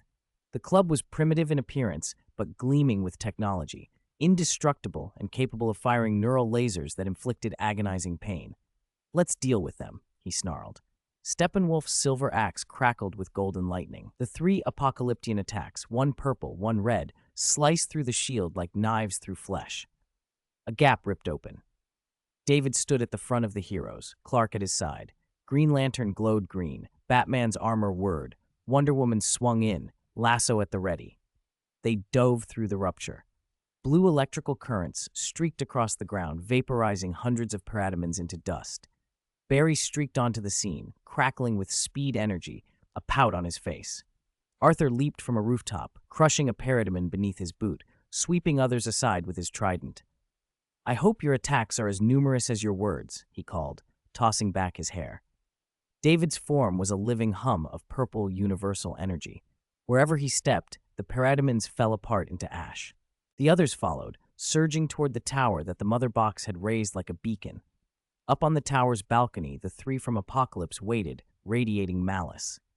Mantis sneered and surveyed the intruders. "You must be the leader. Do the natives call you Overman?" Kalibak's smile widened as he recognized information the mother box had fed him. He cracked the stone beneath him with the strike of his club and launched himself like a battering ram, a living cannon aimed at David. "I wonder how many hits your head can take," he bellowed, charging. The battle had begun. The sky above Chernobyl burned with the clash of gods, Kryptonians, lantern light, and apocalyptian war. Bang! Kalibak swung his beta club, the blow shrieking through the air with the force to fell a mountain, aimed straight for David's head. In the next instant, an iron fist faster than the club slammed into Kalibak's skull. A shockwave detonated outwards, his head snapped back, and his massive bulk, like a kite with a broken string, crashed through the tower wall and tumbled inside. Steppenwolf's bestial pupils contracted. Kalibak carried Darkseid's bloodline. His strength was legendary on Apocalypse, yet a single punch had sent him flying. Interesting. Mantis lowered his arms, calm as a predator. He had smelled a familiar power on David during their clash. The impact that had felled Kalibak would have leveled a mountain, but Mantis had taken it mid-air without so much as flinching. "I'll tear you to pieces," Kalibak roared. Mantis hung steady in the air, looking down. David retracted his fist slowly, his expression cold. Kalibak's head spun. He hauled himself up through shattered bricks and stone and bellowed, "Pay for my father's life, monster!" Bloodshot with hate, Cyborg rocketed forward on jets of light, fist cocked like a missile, aimed at the killer of his father. "Move, you pile of scrap." Kalibak sneered and fired a neural beam from his club. It found Cyborg with surgical accuracy. Cyborg screamed as his systems overloaded, pain like 1,000 cuts, and his body went rigid as he plummeted from the sky. Mantis didn't even glance at him. He leapt at Kalibak. David extended a hand and wove a powerful gravitational field that arrested Kalibak mid-flight. With a casual flick, he sent him spinning like a stone hundreds of meters away. The impact carved a massive crater. Then, as if nothing of consequence had occurred, Mantis caught the dazed cyborg and lowered him gently to the ground. Kalibak's strength was extraordinary. Cyborg had only recently been upgraded and had yet to grow into his new body. Kalibak's one strike had stripped away most of his combat effectiveness. Over the city, an overwhelming swarm of parademons blotted the sky. Aquaman, clearing parademons with the flash, saw his leader on the tower struck down and dove in, trident raised, driving it straight at Kalibak's brow. Kalibak reached up and caught the trident tip in one massive hand. Aquaman strained until veins stood out in his forearms, but the trident wouldn't budge another inch. "Get lost. I can almost smell Atlantis on you," Kalibak mocked, then hurled Aquaman, trident still clutched, through several ruined buildings in the abandoned district. Clark cut in, concerned Kalibak would slaughter the trio on the ground. He punched Kalibak, sending him skidding from the crater, then broke the sound barrier to close in with another blow. Kalibak shrugged off two punches that could sink an aircraft carrier as if they were light taps and swung his club in retaliation. "Kryptonian, I'll drain every drop of your blood. Let my father amass an army of Kryptonians. This world is my hope of return. I won't let anyone destroy it," Clark replied. Above the tower, golden lightning danced around a silver axe. Steppenwolf descended like a demon and brought his weapon down on David. Diana streaked across the sky, the lasso of truth whipping behind her, and intercepted with her shield to cover him. Their clash shattered the air. Swords and axes rang together, sending rolling shockwaves through the city. "You two go help them," David barked. On the tower balcony, only Mantis remained, watching David like a hunter eyeing prey. Batman took a hard look at Mantis, then turned and piloted his mech toward Kalibak. Hal Jordan folded his arms and watched. "This guy, something about the green suit, gives me the creeps, like some disgusting insect." Mantis's helmet, shaped like a golden beetle, made the comment sting. He pointed, firing a scorching energy beam. Hal scrambled up an energy shield, but the ray cut through like paper. Pain erupted at his waist, a charred wound sizzling where the beam grazed him. He stumbled back 100 meters, hair on end, clutching the injury with a stare that said he expected another strike at any moment. Mantis glanced at him. Green Lantern, you dare meddle in our affairs? Green Lanterns are the universe's police, Hal said, white-faced but defiant. We oppose anyone who invades and destroys worlds. You should know better than to stop the armies of Lord Darkseid, Mantis sneered. In his conquests, no lantern has ever stood in our way. They always step aside. Hal's jaw tightened. He didn't believe the claim, but after one taste of Mantis's power, he didn't rush in. The Green Lantern Corps had once tried to stop Darkseid's expansion, 3,600 lanterns deployed in full force, only to be routed, two-thirds killed. The Guardians had signed a peace with Apocalypse, and in practice, the Corps retreated 3 steps whenever Apocalypse marched forward. You sure talk a lot, Native, Mantis said with surprise. David's patience ran thin. You two, stop talking, he gestured. If you're killed by him, you won't get a statue in the Lanterns Gallery. Lightning and cosmic fury answered where words failed. David and Mantis met in a brutal exchange. Their fists hit like meteors. Shockwaves rolled for miles. The tower beneath them sagged inches under the pressure. Hal was flung away by the blast, watching 2 titans trade blows. He understood why Batman had withdrawn earlier. Grappling with his wound, Hal condensed his will into a supersonic craft and went to hack through Parademon swarms. You have the same power as I do, Mantis observed, as he felt the energy sink into an abyss beyond comprehension. Their punches, equivalent to tens of thousands of tons of TNT, were absorbed by the other, as if by a sponge. David unleashed thick cosmic rays that sprayed Mantis's face, forcing him to block. David's scorching cosmic energy, capable of vaporizing steel, struck Mantis, but the purple glow in David's fist faded as the energy was swallowed. It's useless. You have my power. There's no sneak attack, no weak point you can exploit, Mantis said with a snarl. They traded blow for blow, neither yielding. Shockwaves tore the air. The ground turned to lava beneath them. The tower's walls melted and crumbled. Mantis, the only one of the 3 from Apocalypse who could fly, streaked like a flaming meteor and charged. David met him mid-air, palms flaring. Their collisions cleaved buildings. The ground split into vast, lava-filled craters. Parademons that came within dozens of meters were vaporized to ash. Even Kalibak, casually batting Clark away, eyed Mantis with newfound wariness.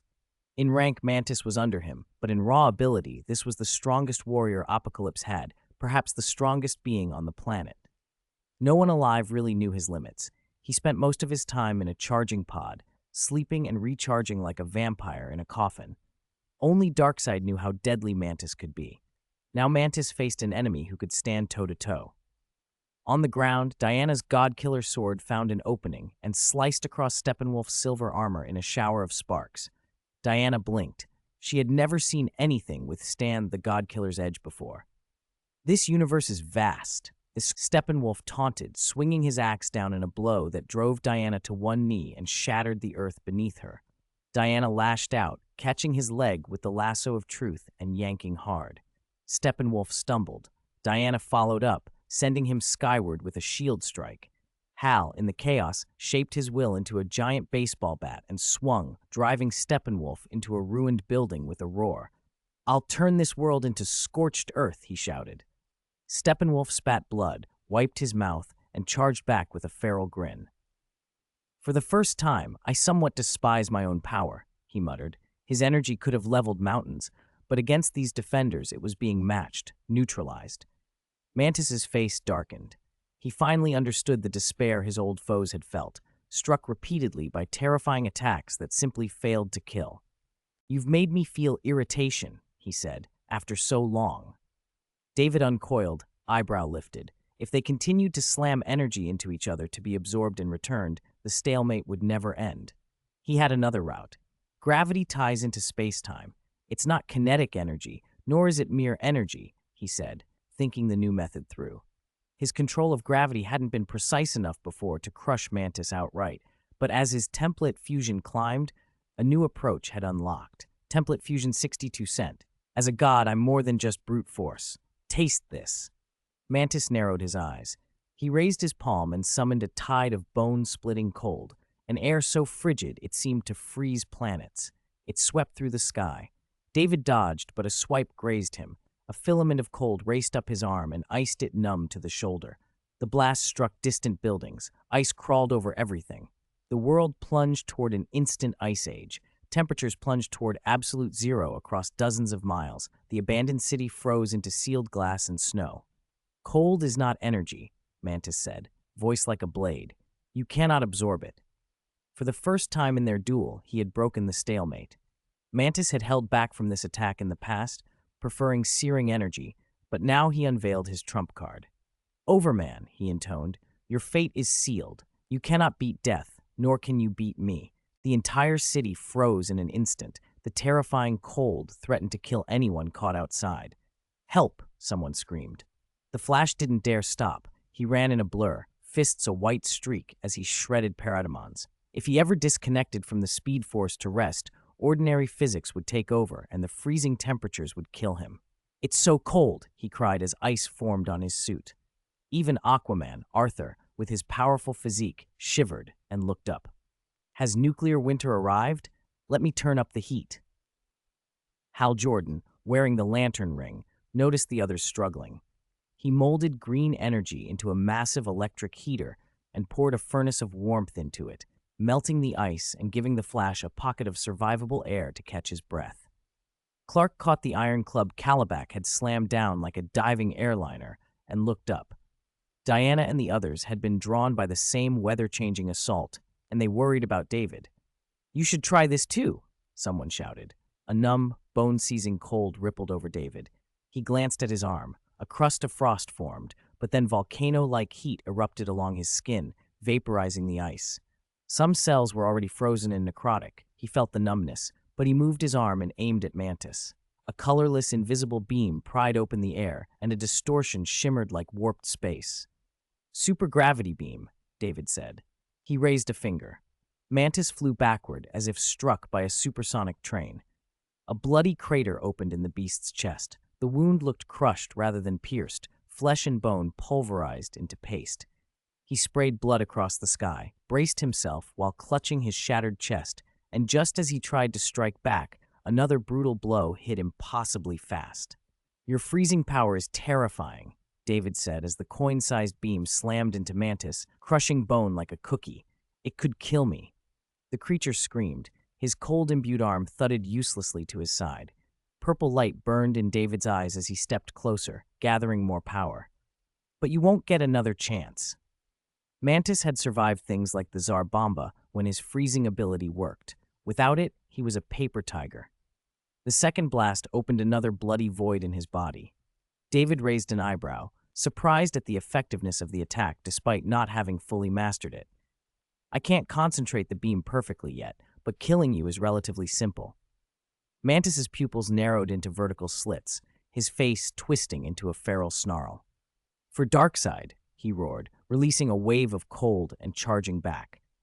David raised his finger and aimed at the beast's head. The gravity beam moved at nearly light speed. Anything whose reflexes were slower than light had no chance. The mountain-moving field converged into a single destructive line. Mantis's head exploded like a watermelon, blasted to smithereens. "Impossible!" Calabac cried, clutching the Beta Club. Clark had thrown him back, but he staggered to his feet, staring in horror as Mantis's corpse fell from the sky. Steppenwolf froze on the spot, struck dumb. Diana leapt like a Valkyrie and slashed with the God-Killer sword. A hind leg that had already been wounded was cleaved. Blood spattered, and the tall, beastly warrior toppled, roaring as he hacked at Diana and Hal with his axe, sending them skidding away. "Impossible! This world belongs to me. I've been exiled so long. I want to go home."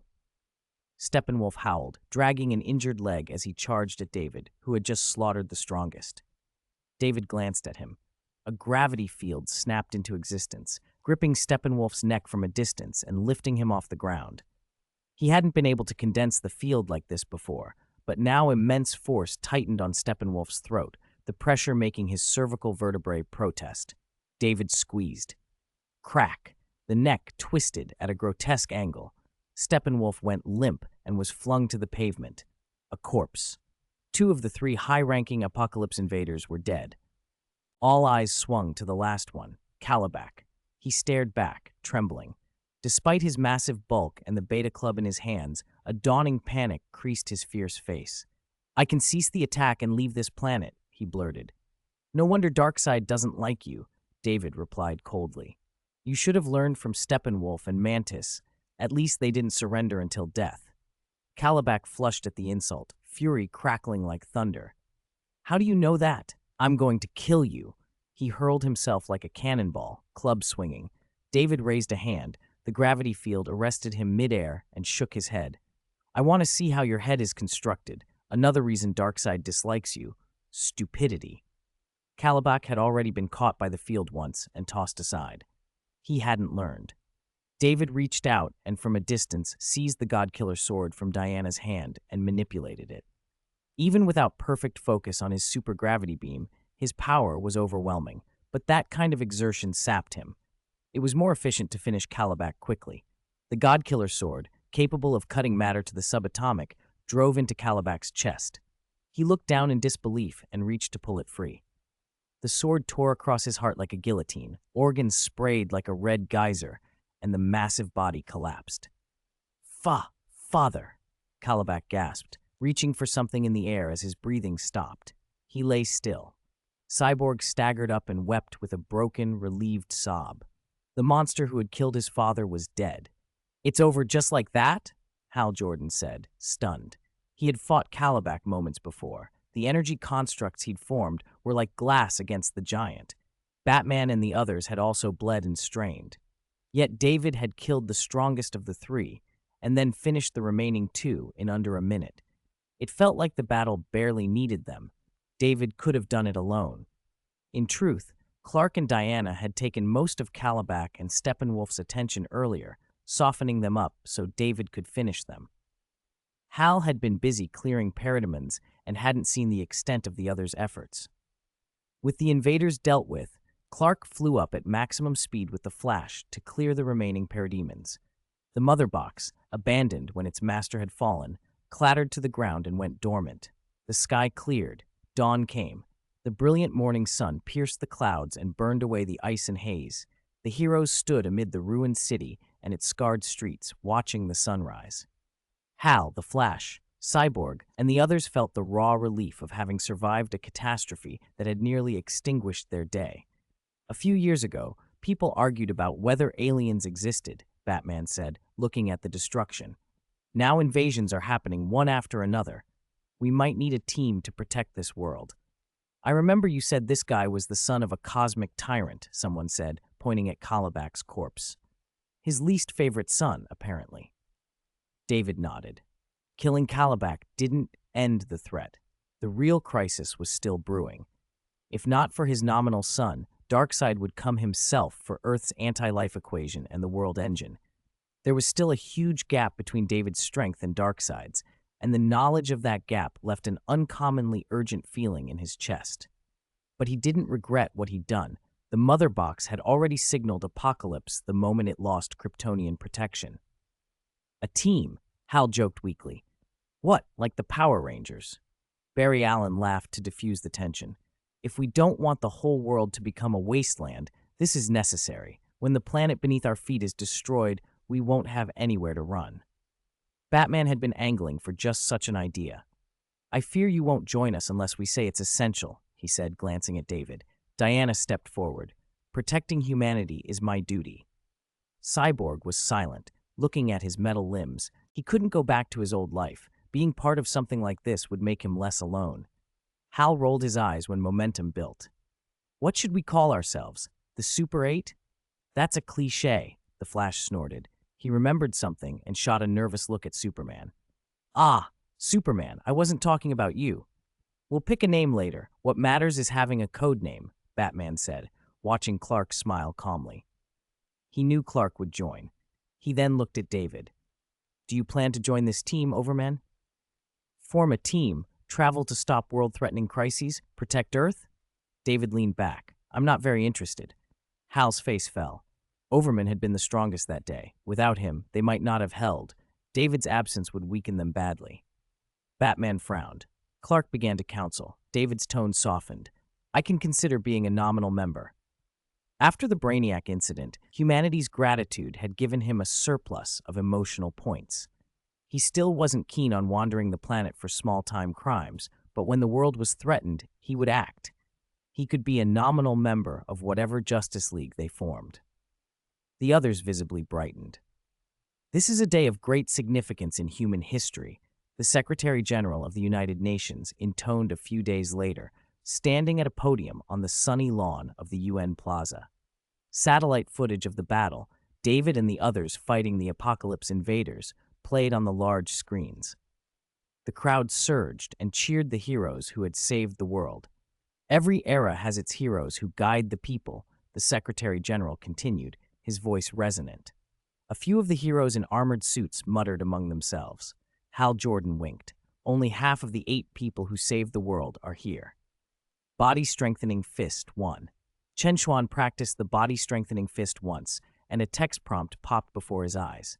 Name, Chen Xuan. Martial art, body-strengthening fist, not yet mastered, 130. A data panel hovered in front of Chen Xuan. He had transmigrated to a high martial world and carried a proficiency cheat with him. For him, cultivating martial arts was a mechanical process. Repeat until the proficiency bar filled, breakthrough would follow.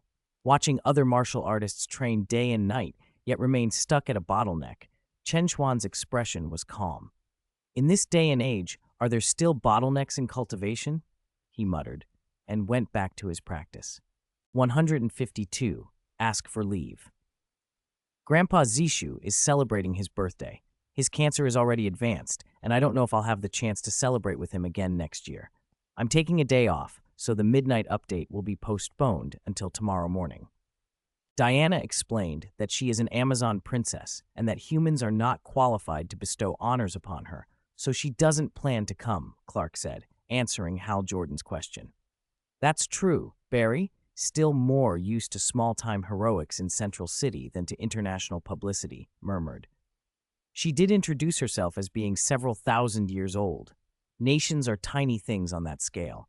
The UN Secretary General would be like a newborn to her. David never liked occasions like this. Clark continued. He suspected David felt, much like Diana, that he didn't need medals from other people to prove his worth. Arthur seemed vague about it too. He didn't want to be in the spotlight. As for Cyborg, Hal trailed off. Flash took over. Cyborg can't accept his appearance being on show yet. Barry's palms were damp in his red suit. The thought of being filmed for the whole world made his voice thin. He'd only ever helped the Central City Police catch petty thieves. He had never stood on a global stage. Imagine his half-man, half-machine body paraded in front of everyone. It'd be like ripping open an old wound for the whole world to stare at. At the mention of Cyborg, the group fell quiet for a beat. Then Hal grinned at Batman. Still, it's incredible you came. Before I met you, I imagined a bat vampire, only able to live in darkness, prowling at night and hiding by day. Bruce Wayne's voice was low and flat. I'm tired of having to dodge police gunfire while taking down criminals. He'd saved countless lives in Gotham, but the city still regarded him as a dangerous wanted man. An honorary medal from the UN might ease some of that friction. Hal lowered his voice. Our team name will be announced soon. Have you thought about what we'll do first once the Justice League goes public? They'd batted team names around in private channels and offline, but in the end, David had casually suggested Justice League, short, clear, and powerful, and everyone had agreed. The League would launch with 8 founding members, more to be added later if needed.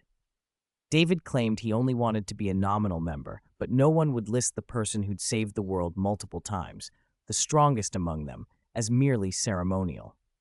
After the awards, Batman said, the Secretary General has something he wants us to do. Secretary General? Hal sat up straighter. Whatever the UN wanted to ask of them would likely concern peacekeeping and international security. Hal's mind went to the usual trouble spots. Is there unrest somewhere? The Middle East? Clark frowned as he read a message. A country called Kondak has a new ruler. He unified the territory in 3 days, brutally, and declared war on several neighboring states. They say he vows revenge on nations that have bullied Kondak for centuries. They call him Black Adam, Clark finished. In Smallville, morning sunlight warmed the highway as David drove Martha Kent's red pickup to town for groceries. With his speed, he could have finished shopping in an instant, but life was moving too fast lately. He liked taking the time to notice ordinary things. The car radio fritzed, the music cutting into a sizzle. The display flashed strange symbols. After a minute of fiddling, nothing improved.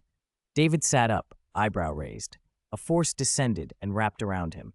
Even when I'm at home, trouble shows up on its own, he muttered, and let the power flow into him. This was not the easy, smooth absorption of kinetic or thermal energy. It felt like the divine force he'd once taken from Ares, only weaker. Magic, he thought, recognizing it. Another current of unknown magical energy came from the void and slid into him. He slammed on the brakes, pulling the pickup to the roadside. On the radio, an old, broken voice coughed into the hiss. "Overman, do not resist. My power is failing. I wait for you at the Rock of Eternity. Humanity needs your protection." Rock of Eternity? David frowned, the words striking a chord. Shazam? The Rock of Eternity, the Council of Eternity's fortress, was where the wizard chose his champion, bestowing the power that turned a boy into the champion called Shazam. Wisdom of Solomon, strength of Hercules, stamina of Atlas, courage of Achilles, speed of Mercury, and the lightning of Zeus. In this timeline, the wizard hadn't met Billy Batson. He was still searching. David stopped fighting when he understood. The magic closed around him and teleported him away. He opened his eyes to an ancient, scarred hall. Once magnificent, it lay in ruin. Rubble, scorch marks, a smell of sulfur and burnt air. An old man with a white beard leaned weakly on a staff from a throne of stone. His red robe was torn, and his body showed signs of beatings and blood. "Let me introduce myself, Overmen. Or rather, David Kent," the old man rasped. "This is the Rock of Eternity. I am the last of the Council of Eternity, guardian of mankind." "You've just been through a major battle," David said, taking in the ruin. The wizard's eyes darted around. He had expected a different reaction. "I summoned you to inherit my power, to face the coming crisis." "Me?" David's voice showed the question plainly. 1 hour earlier, Dr. Savannah's latest subject had been recounting her dreamlike visit to a ruined stone hall. On a grainy video call, she described an old man with a white beard on a throne, talking about choosing a pure-hearted successor. Grotesque statues had loomed nearby. Savannah had listened, slow and methodical, to the woman's story. "What happened next?" he asked, fingering a black toy ball on his desk. "She tested me with a lightning-like orb. The statues tempted me. I reached for the orb, and the wizard struck my hand with lightning. Then I woke up in my living room." "You filmed it?" Savannah asked, tone suddenly sharp. "Yes." She shared the clip. Flashing white light through her bedroom door, red symbols flickering on her alarm clock, symbols he knew, except for the last one. Savannah's eyes went hard. He had found 57 others like her, and now he'd found the final piece. He killed the call and gripped the toy ball until it creaked. For years, he'd been biding his time. More than a decade ago, as a child, he'd failed the wizard's test, an event that had shaped the rest of his life. A snowy Christmas Eve, a car crash that killed his father, and a family that turned on him. He'd been branded the crazy kid who cost his father his life. The wizard had told him his heart wasn't pure. Savannah had never forgiven that verdict. That night, he carved 7 sequences on his door, 7 runic patterns, each a gateway to the stone hall. But a spell needed power. The toy ball had been more than a plaything. It had become his vessel of dark favor. He smashed it onto the door, and black energy poured into the runes. When he opened the door, the Rock of Eternity lay beyond. Inside, the ancient wizard crouched, looking more frail than Savannah remembered. As he approached, the 7 grotesque statues around the hall lit with crimson eyes and laughter. They were waiting for release. "You don't remember me?" Savannah said, voice flat but edged with decades of hatred. When he had failed the test as a child, his father's death had followed. "I couldn't be your chosen child. Fine, something else chose me." He strode to the orb that had been the wizard's test. The wizard roared and tried to hold the seals. "We are free," the demons cried. The 7 statues, avatars of the 7 deadly sins, shattered. Dark energy rose and poured into Savannah. "No!" the wizard shouted. He struck a bolt of lightning at Savannah. The bolt should have overwhelmed any ordinary man, but Savannah, newly infused with the sin's power, caught it, crushed it, and hurled it back. The wizard flew. Realizing he could no longer restrain Savannah, he used his remaining strength to teleport him away. Silence fell. The wizard collapsed, breath rasping. He had been wounded, and the world had shifted. Black Adam was already loose, the 7 deadly sins were free and bound for chaos, and the wizard had failed in his search for a successor. If the world was to be saved, it needed a champion, someone to inherit magic and stand against the coming tide. "Protect humanity," the wizard whispered to himself, then to the figure before him. Back in the ruined hall, the old man's voice grew faint as he tried to explain a bleak calculus. With demonic forces unbound and Black Adam already unleashed, could a newly chosen champion, unfamiliar with the gifts and the burdens of magic, hold the line? He thought of candidates he'd once rejected, of his dwindling strength. Time was running out. David listened. He had questions about the wizard's authority, about being called Overman, about the stakes.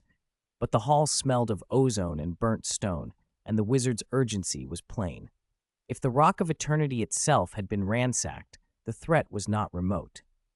Much later, as a strange coda to a story no one in the Rock of Eternity would have expected, an unrelated voice piped in, half confession, half joke.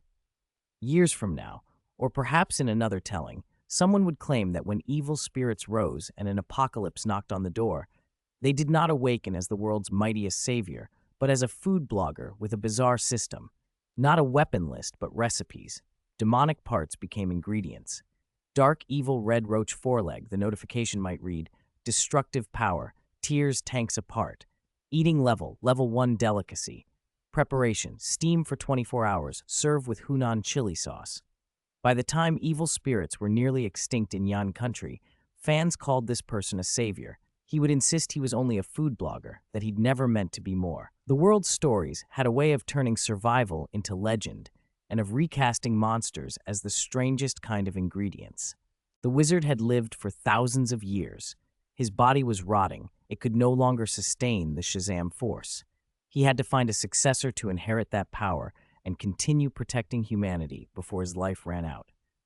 "I wanted someone with a pure heart," he said, bracing himself on his staff as he struggled to stand. "But I never found one. I still had some time, until someone broke into the Rock of Eternity just now." "Maybe a completely pure heart is an impossible fantasy," he went on, voice hollow with regret. "Even children can be devoured by jealousy and rage." He looked crestfallen, lost in his pain. "A completely pure heart? A saint like that is rarer now than a 3-winged bird." David watched him speak and felt the weight of the wizard's trauma. The old man had been burned by Black Adam and had retreated into an extreme fear. He was terrified of passing godlike power to another monster. The Council of Eternity had once made the same mistake, choosing Black Adam to inherit the 6 gods' power of Egypt. Adam had used that power first for vengeance, slaughtering the dictator of Kandak's capital and leveling the city, killing millions. The council had sealed him away, and the wizard had regretted trusting the power to the wrong person ever since. "I saw in the news a while ago that Black Adam has escaped and now rules Kandak," David said. "Perhaps," the wizard replied, walking over and shaking his head with a bitter smile. If he thought about it, how could he, who had protected humanity for so long, call himself pure? "I once thought of giving the power to you, Overman." His face grew solemn. "I searched for someone with a pure heart, because I wanted someone who could shoulder the duty of protecting humanity, someone who would not be corrupted by sudden godhood. There is already someone who protects people and has shown himself in crises that threatened the world." David understood the meaning behind the words. "From the way you say it, you've given up on making me the heir." The wizard's silence and the look at his ravaged body said everything. He had no time to keep searching. David added lightly, "I'm not the only one who saved the world."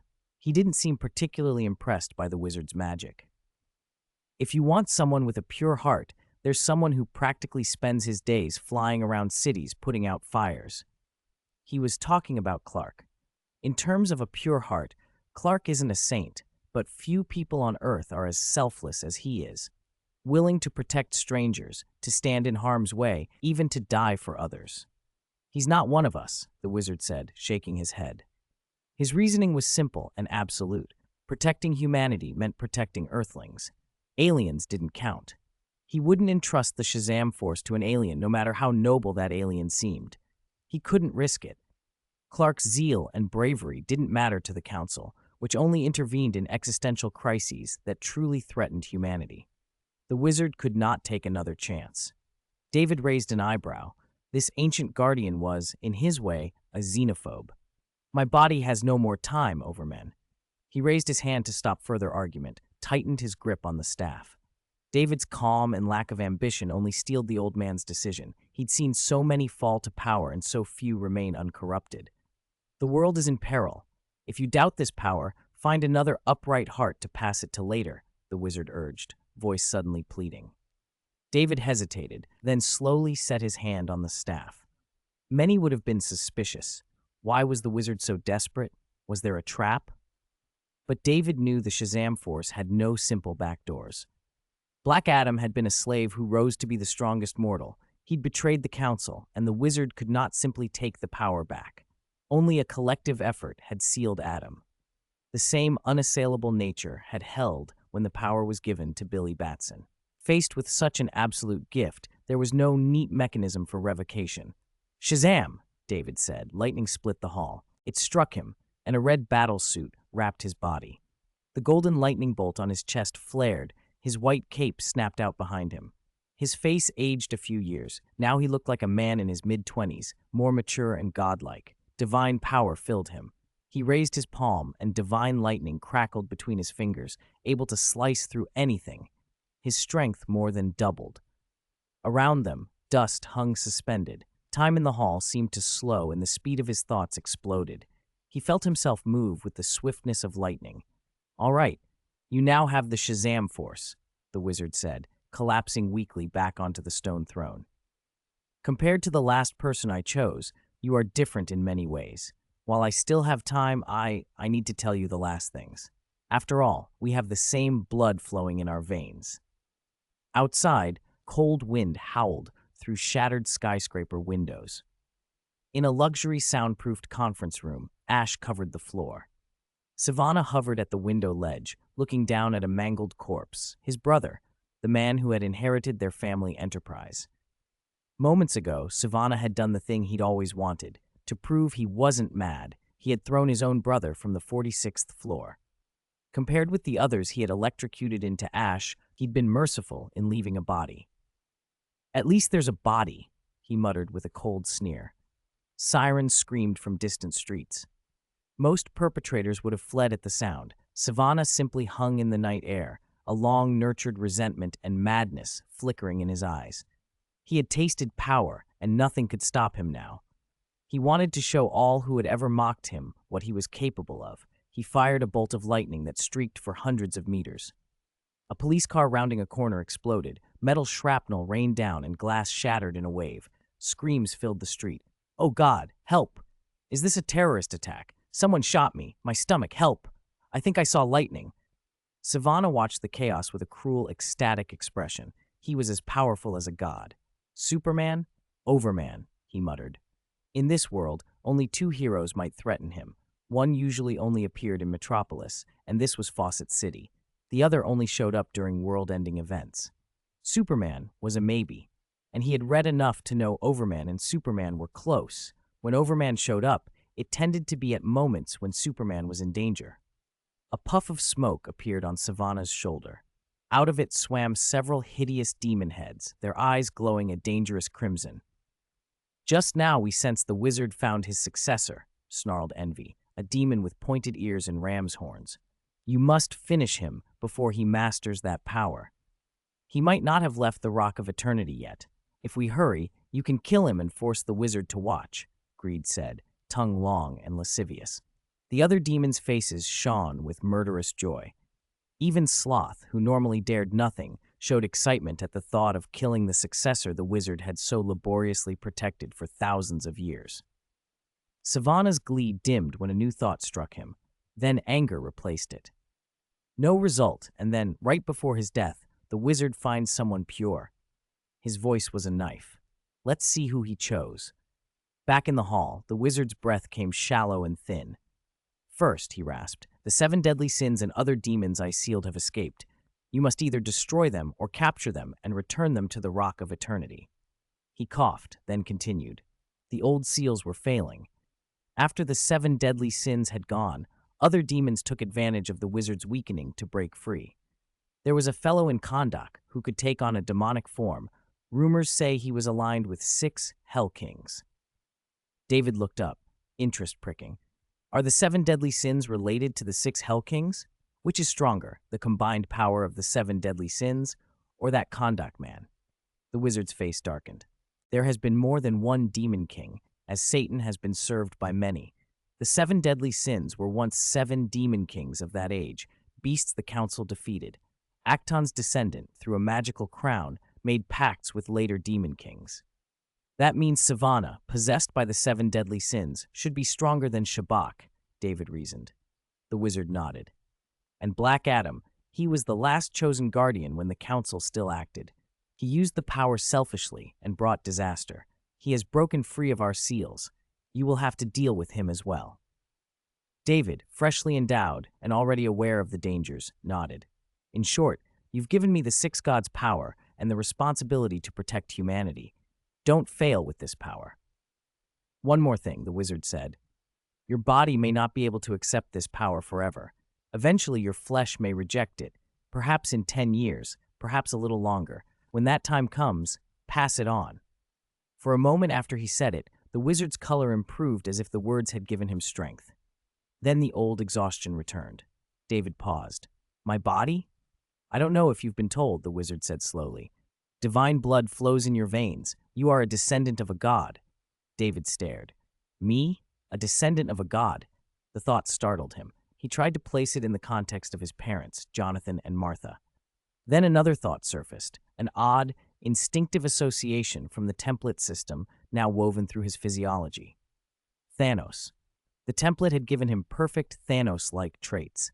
Thanos had divine ancestry. His grandfather was Kronos, the god of time. Had Kronos been deified after his death? The thought hung in David's mind as the hall dimmed around the failing wizard and the future loomed dangerously wide. It is an honor for a god to lend power to a mortal, but they would never allow another god, or someone related to a god, to use that power casually.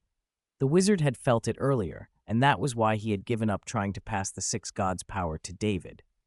You carry a god's blood. In my estimation, the two will repel each other within 10 to 12 years.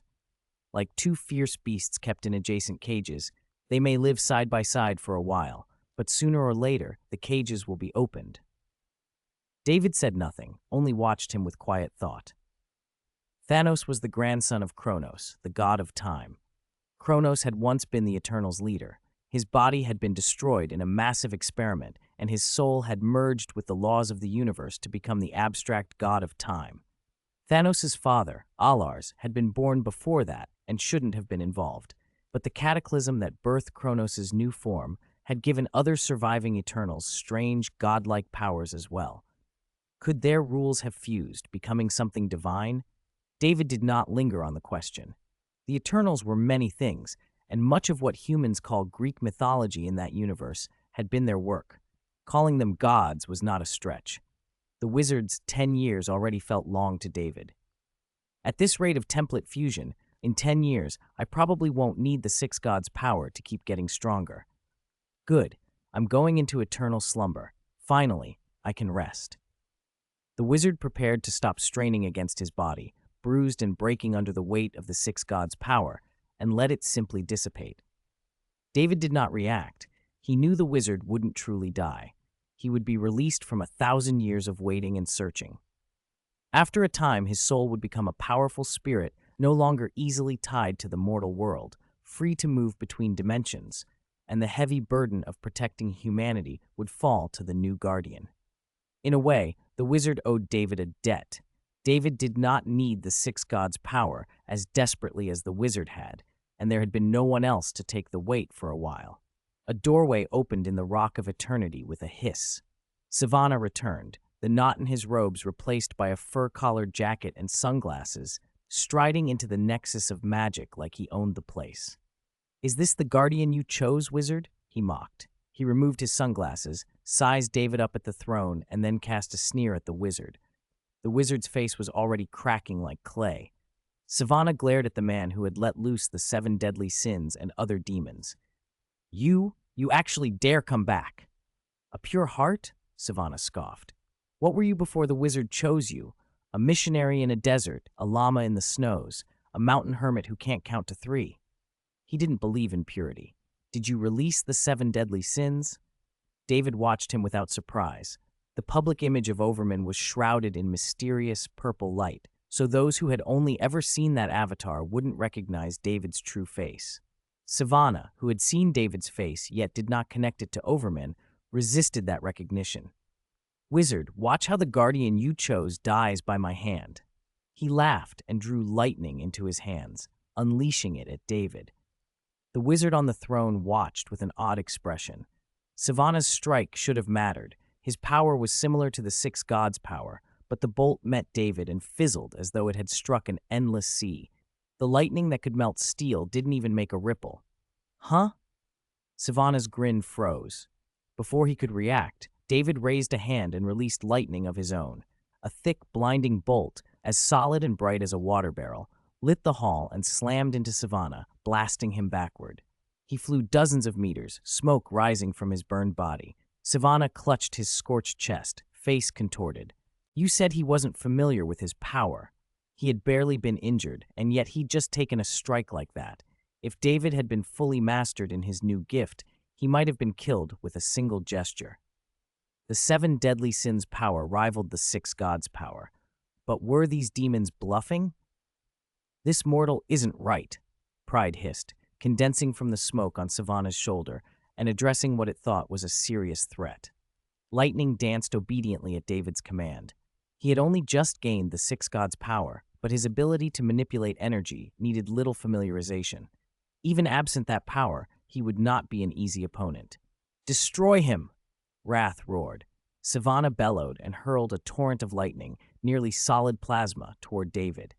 David opened his palm and let the universe's energy spill out with it, a roar of purple and white divine lightning. Power and magic collided in a storm that whipped the hall into a gale. Stone pillars were scorched and melted into dripping slag. If the Rock of Eternity weren't a fortress of enchantments built by the Council of Eternity, world and sky might have broken. Savannah's furious barrage lasted less than a second before it was shredded and driven through, like a trickle of water against a fire hose. The torrent slammed into Savannah, tearing through him and blowing him through the rock's doorway and into reality. He smashed through a conference room and sent splinters flying before catching himself above the city, hovering in the air over a chaotic street.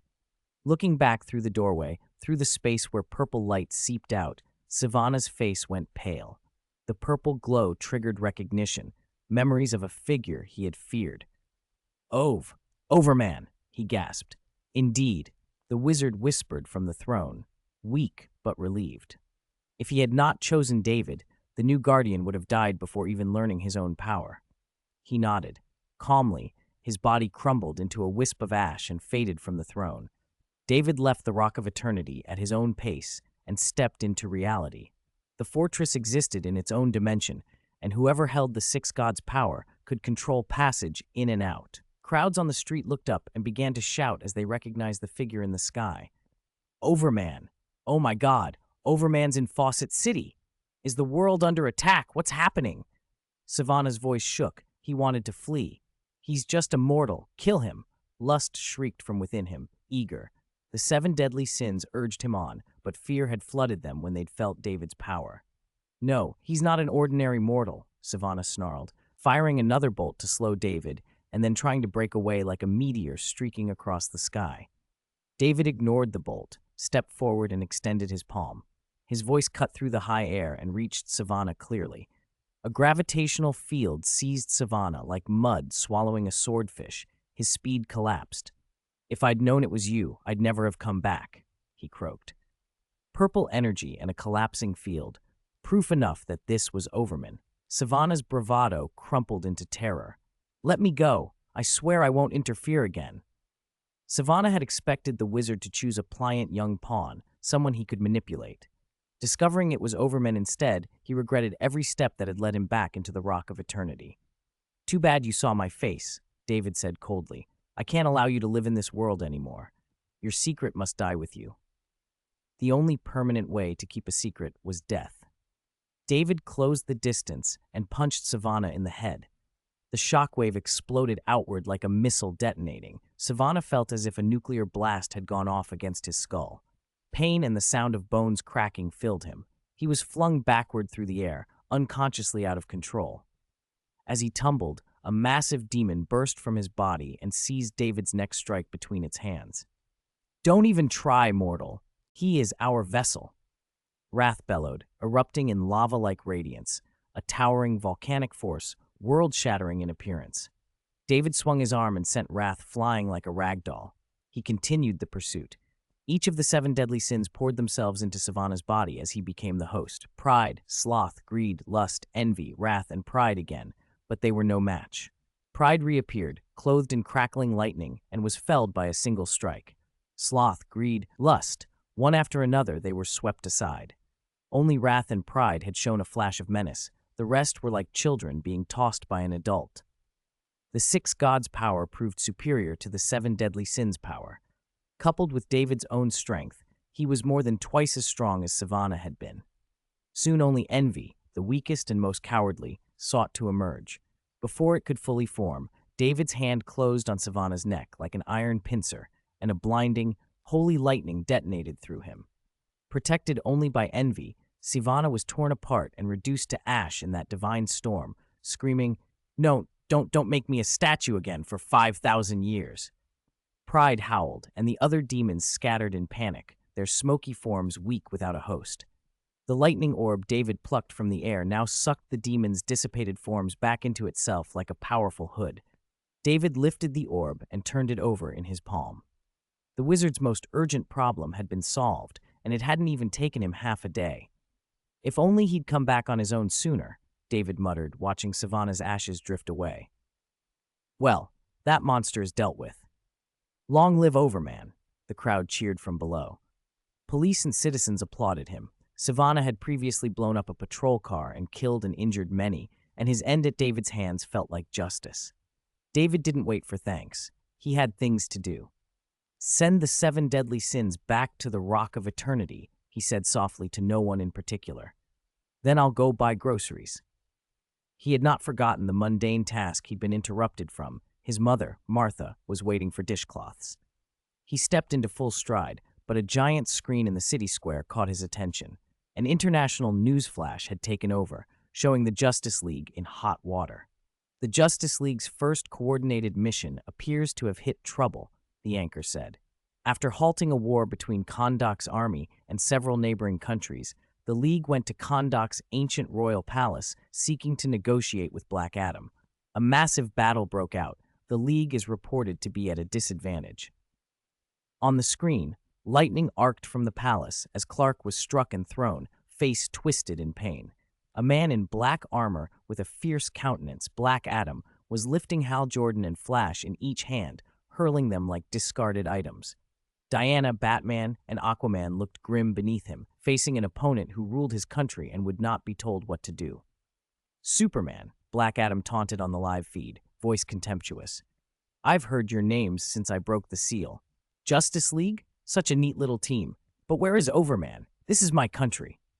"You have no right to interfere." David narrowed his eyes. Clark, the League's strongest fighter, was not yet at full power and was especially vulnerable to magic, their toughest challenge in this fight. David felt the pull of duty and the tug of a grocery list at the same time. It seemed grocery shopping would have to wait. When the war began, it swept across the landscape like 2 great tides, dragging everything with it. No one could stand aside. No one could stop it. Then Superman and the Justice League appeared in the smoke and fire at the center of the battlefield and with grim authority halted the killing. Soldiers who had gripped rifles and crews inside tanks found their weapons meaningless beneath the sight of the red and blue figure above the clouds, and the heroes lined up with him. "Easier than I thought," Hal Jordan muttered, looking out over a wasteland torn by artillery and littered with severed limbs. The usual flippancy was gone from his face. He looked older, harder. After the United Nations ceremony earlier that day, the Secretary General had asked the Justice League to stabilize the dangerously escalating situation in the Middle East and stop the war between Kahndaq and its neighbors. Saving people was like putting out a fire. Every second mattered, so they assembled and rushed in. War only brings pain and division. We'll talk to your leaders and make them stop, Clark said, frowning. Stopping this outbreak of violence was only the beginning. Decisions to go to war were rarely made on the battlefield by the men with guns. Someone had ordered this. Tell Black Adam, snapped a non-commissioned officer from neighboring Sikali. He tore off his cap and flung it away.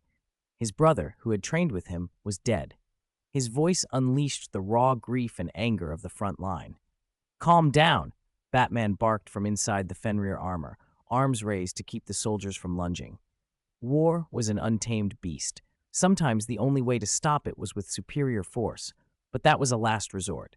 Even without Ares, people would still fight. Diana, sword and shield strapped to her back, shook her head.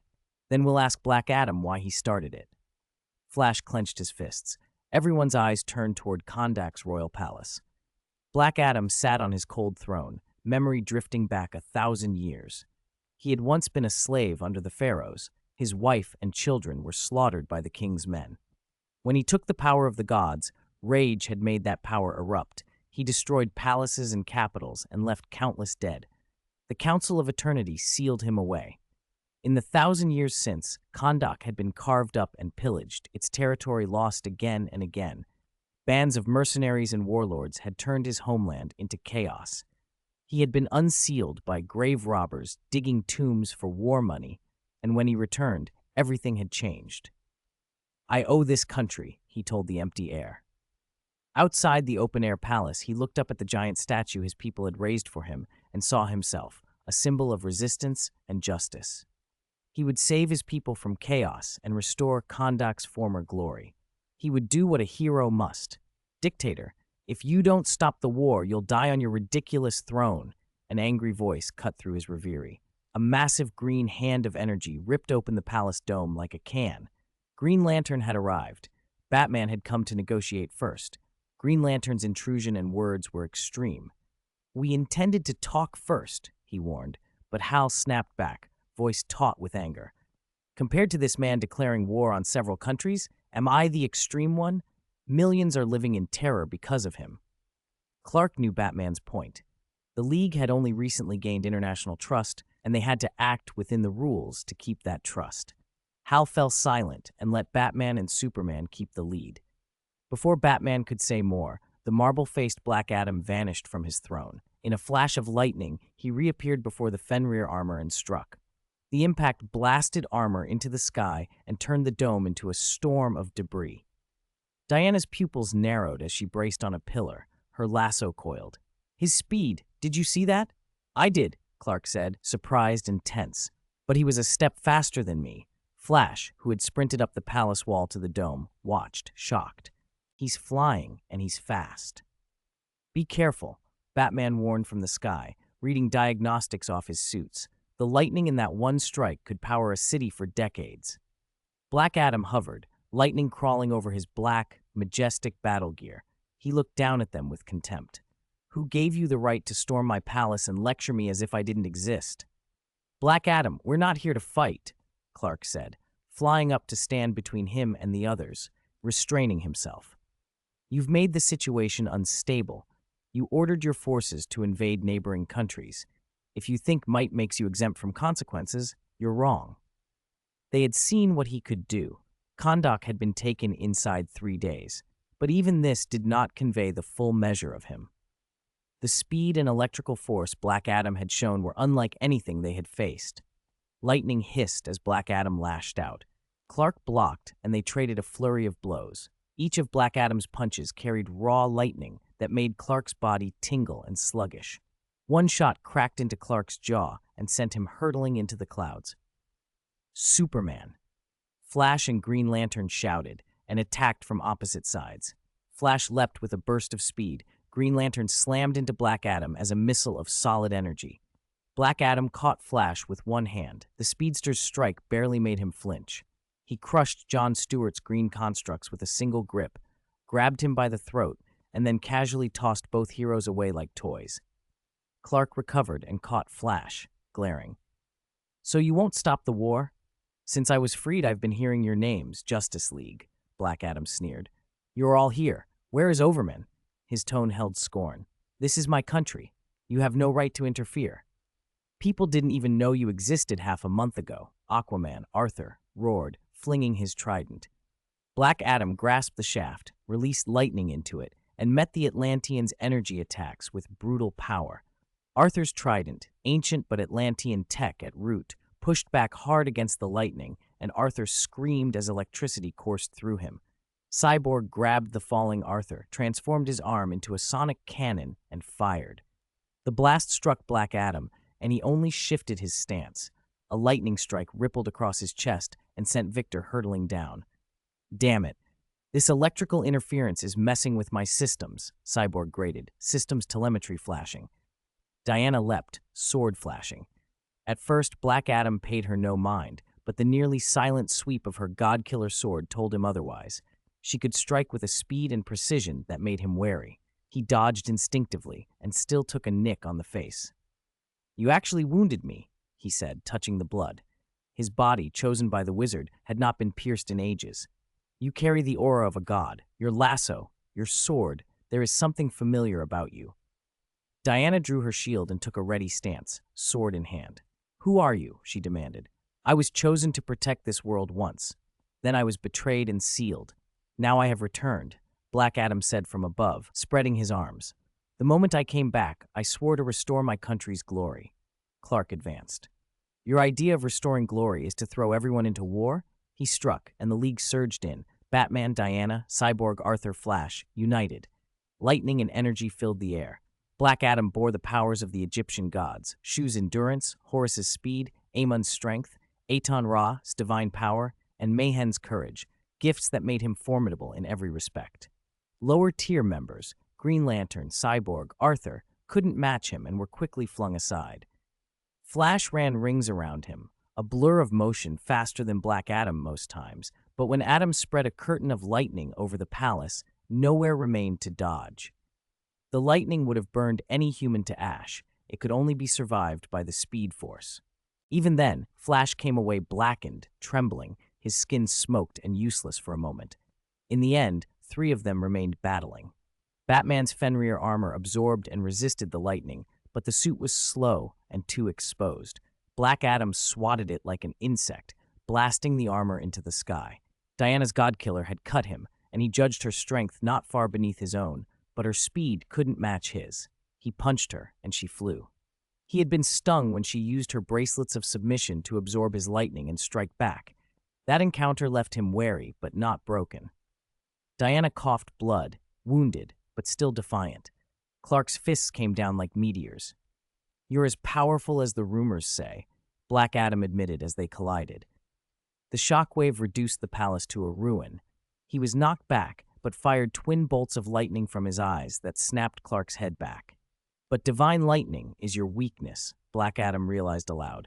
10 parts of normal force to hurt you, but with this lightning, 3 too, enough. He rained lightning down on Clark in a dazzling cascade. Superman cried out. The electricity bit into him in a way ordinary natural lightning never had.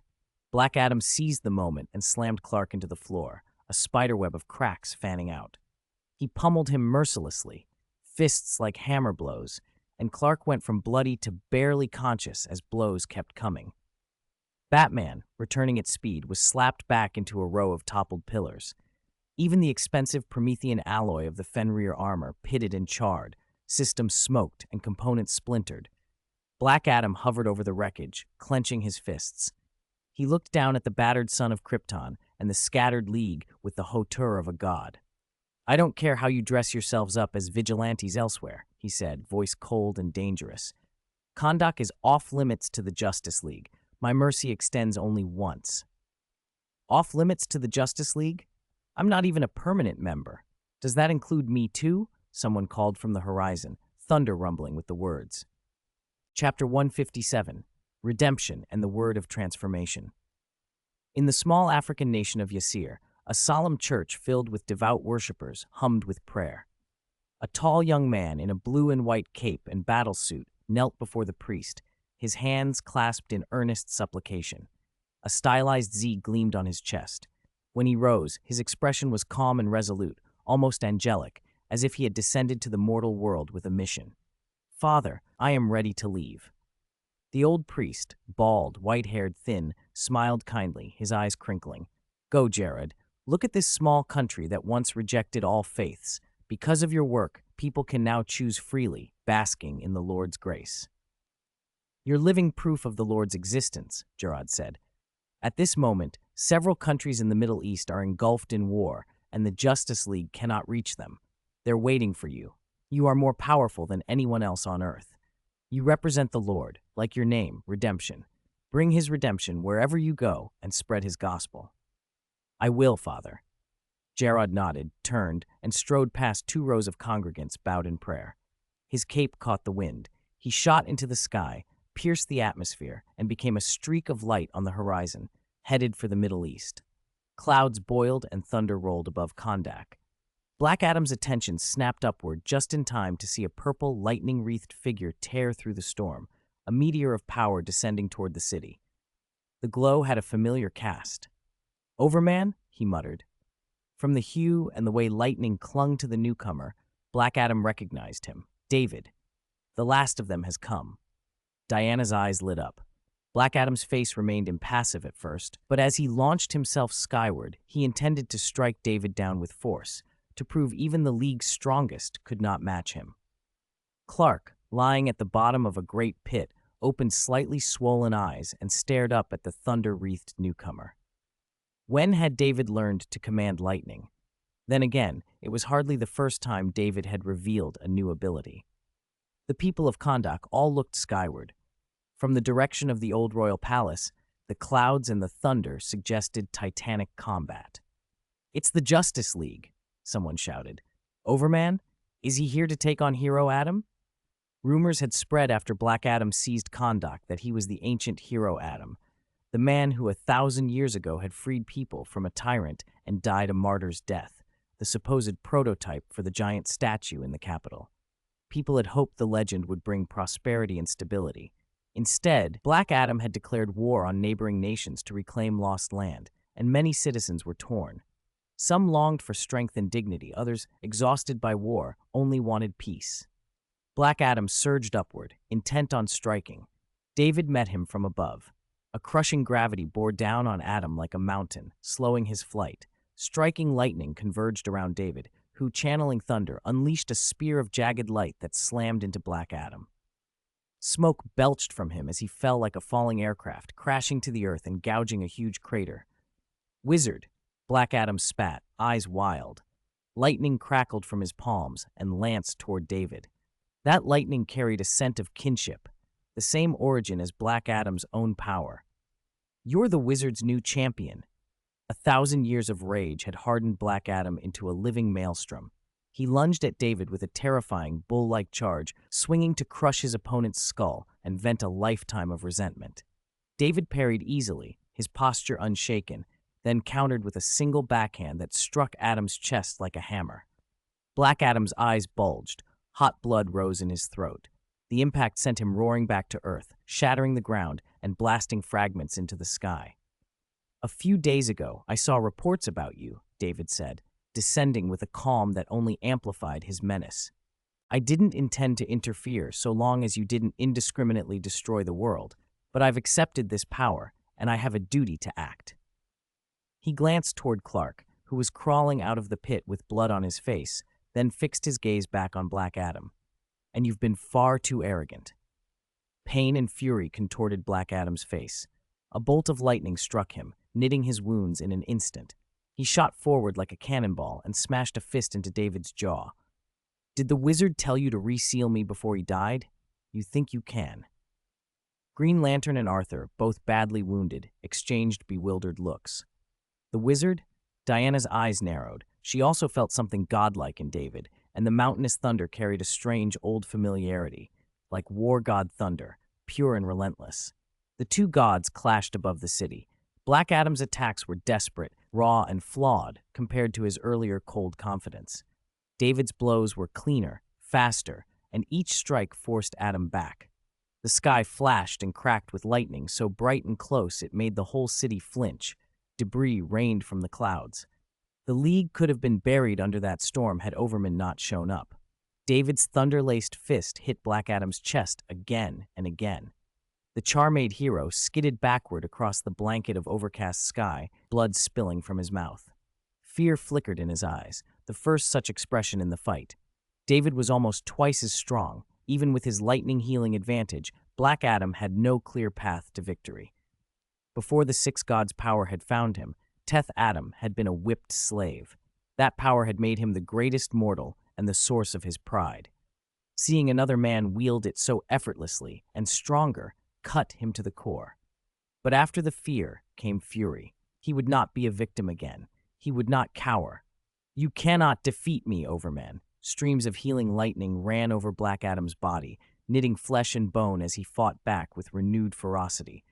For a time he managed to hold his ground. "Kondak is my country. You will be driven out." Still, his divine power was not boundless, and David had no patience to wait for it to ebb. The purple glow in David's eyes intensified. The lightning he carried began to thrum with world energies. Purple and white torrents braided together and struck Black Adam.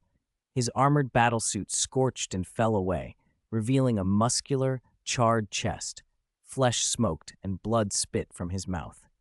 David's gravity and lightning left him trapped and exposed, a live target as the city watched in horrified awe. If their battlefield had been closer to the inhabited districts, half the capital might have been leveled. Finally, Black Adam was ripped from the sky and slammed down like a meteor, his body burying itself in a deep crater. He lay there barely recognizable, smoking and broken. Electric tendrils crawled over him, knitting him back to some semblance of wholeness, but his reservoirs of power were nearly empty. He staggered up, unsteady. David dove and grabbed him by the throat, hauling him upright. Black Adam thrashed uselessly. His godlike endurance meant little against the strength in David's grip. Weak lightning crawled across Adam's skin like impotent ants. "1,000 years ago, it wasn't my fault," Black Adam roared, throat tight with venom.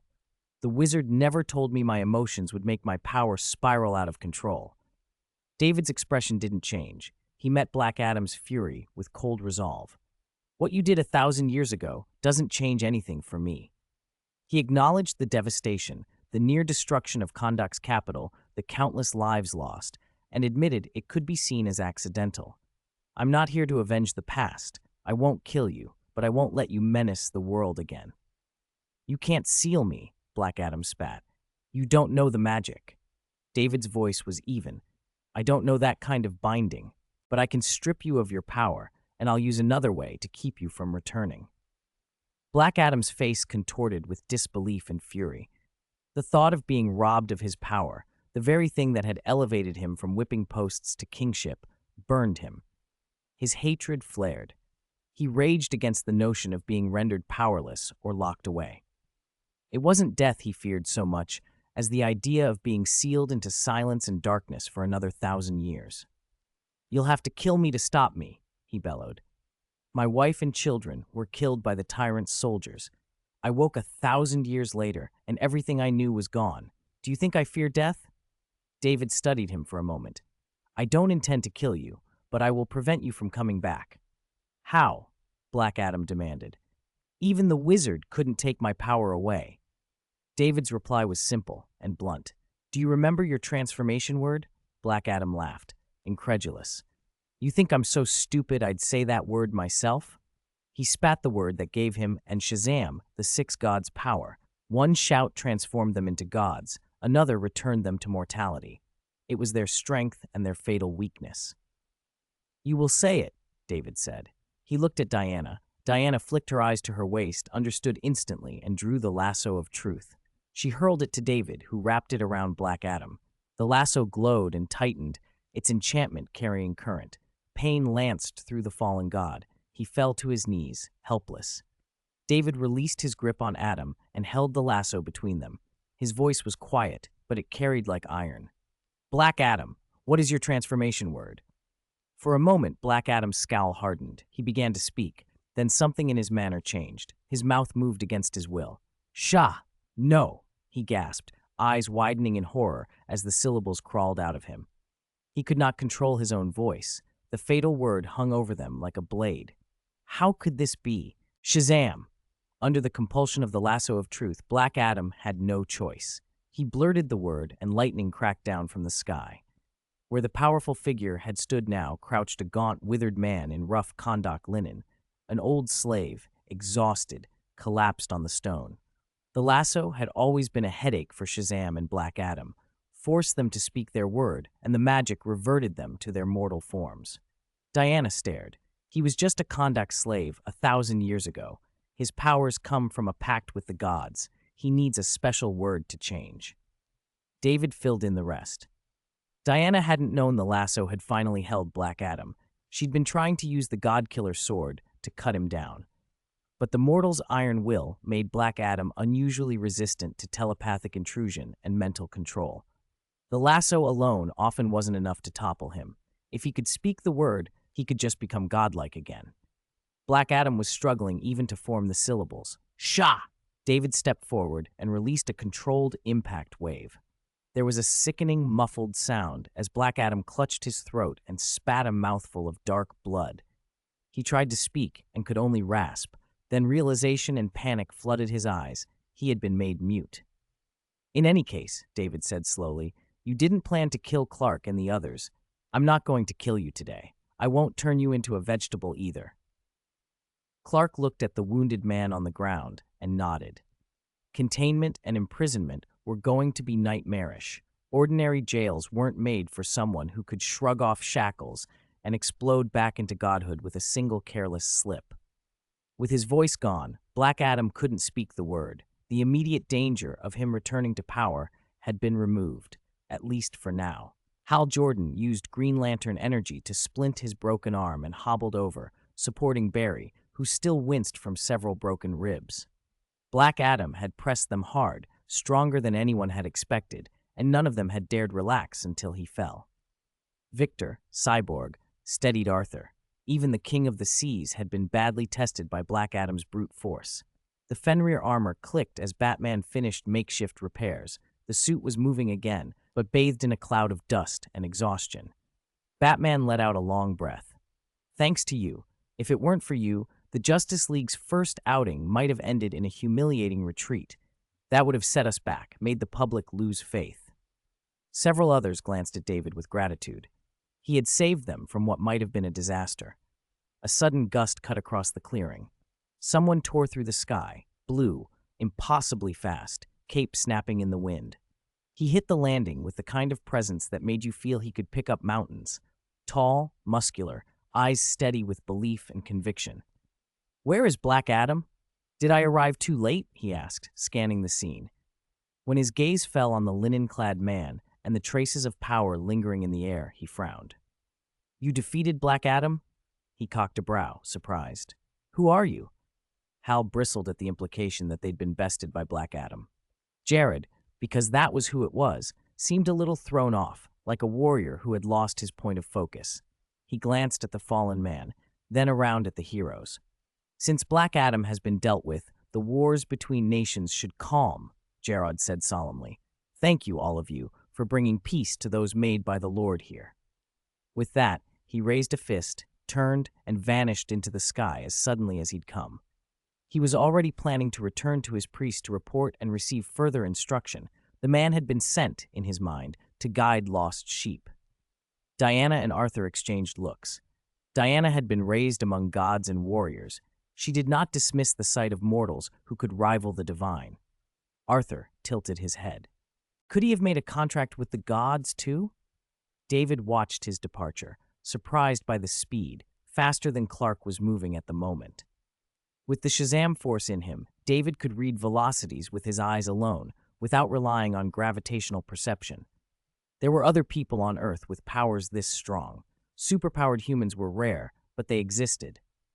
I'm going back, David said suddenly. He waved off the offers of help. Barry, newly patched up and enthusiastic, asked if he needed anything. No. Before I got your message, I was on my way to the supermarket. My car's still parked by the curb. He launched upward, leaving the others blinking.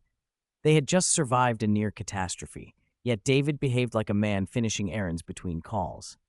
Clark watched him go, thoughtful and for a moment unsettled. The boy, no, the young man, had already done so much, confronting Sivana, the previous guardian, and now Black Adam. If the wizard had expected a long, drawn-out confrontation, David had ended it in a single day. After handing the mute Black Adam over for processing, David returned home and decided to spend the afternoon learning more about the six gods' power he had recently acquired. He could feel the divine energy in him, precise, controllable, especially the way he could shape lightning. But there were techniques, tricks, and recoveries he had not yet seen. He had not known Black Adam used lightning bathing to heal. It made sense that others linked to the same power, Shazam included, might possess untested abilities waiting to be discovered.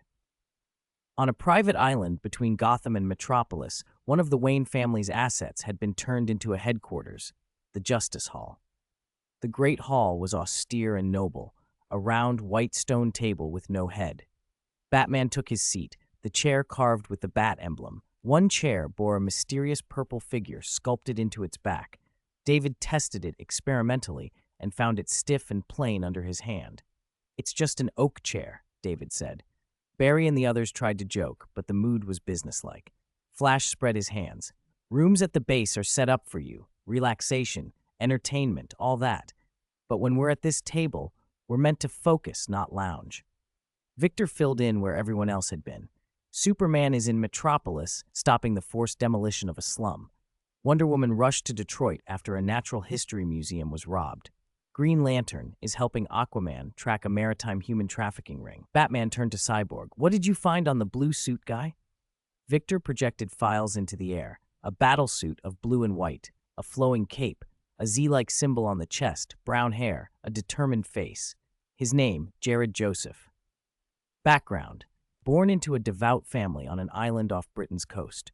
Rigid, old-fashioned in youth, cross-bracelet, Bible, unpopular on campus.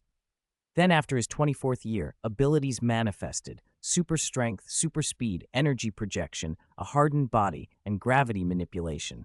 His church calls him the beloved of God, Victor said. They say he's proof of God's existence, a redeemer, an angel sent to Earth. An angel from God? David's face didn't change, but the rest of the table stiffened. Diana, who had seen Greek gods firsthand, looked intrigued. Barry leaned forward, eager for story. Batman's expression closed into something harder, wary and unsettled. There were questions in the room, and all eyes turned toward David. He had seen gods and walked paths others hadn't. He paused, then gave the answer that made even the skeptic in the room sit taller. "God," he said quietly, "does exist."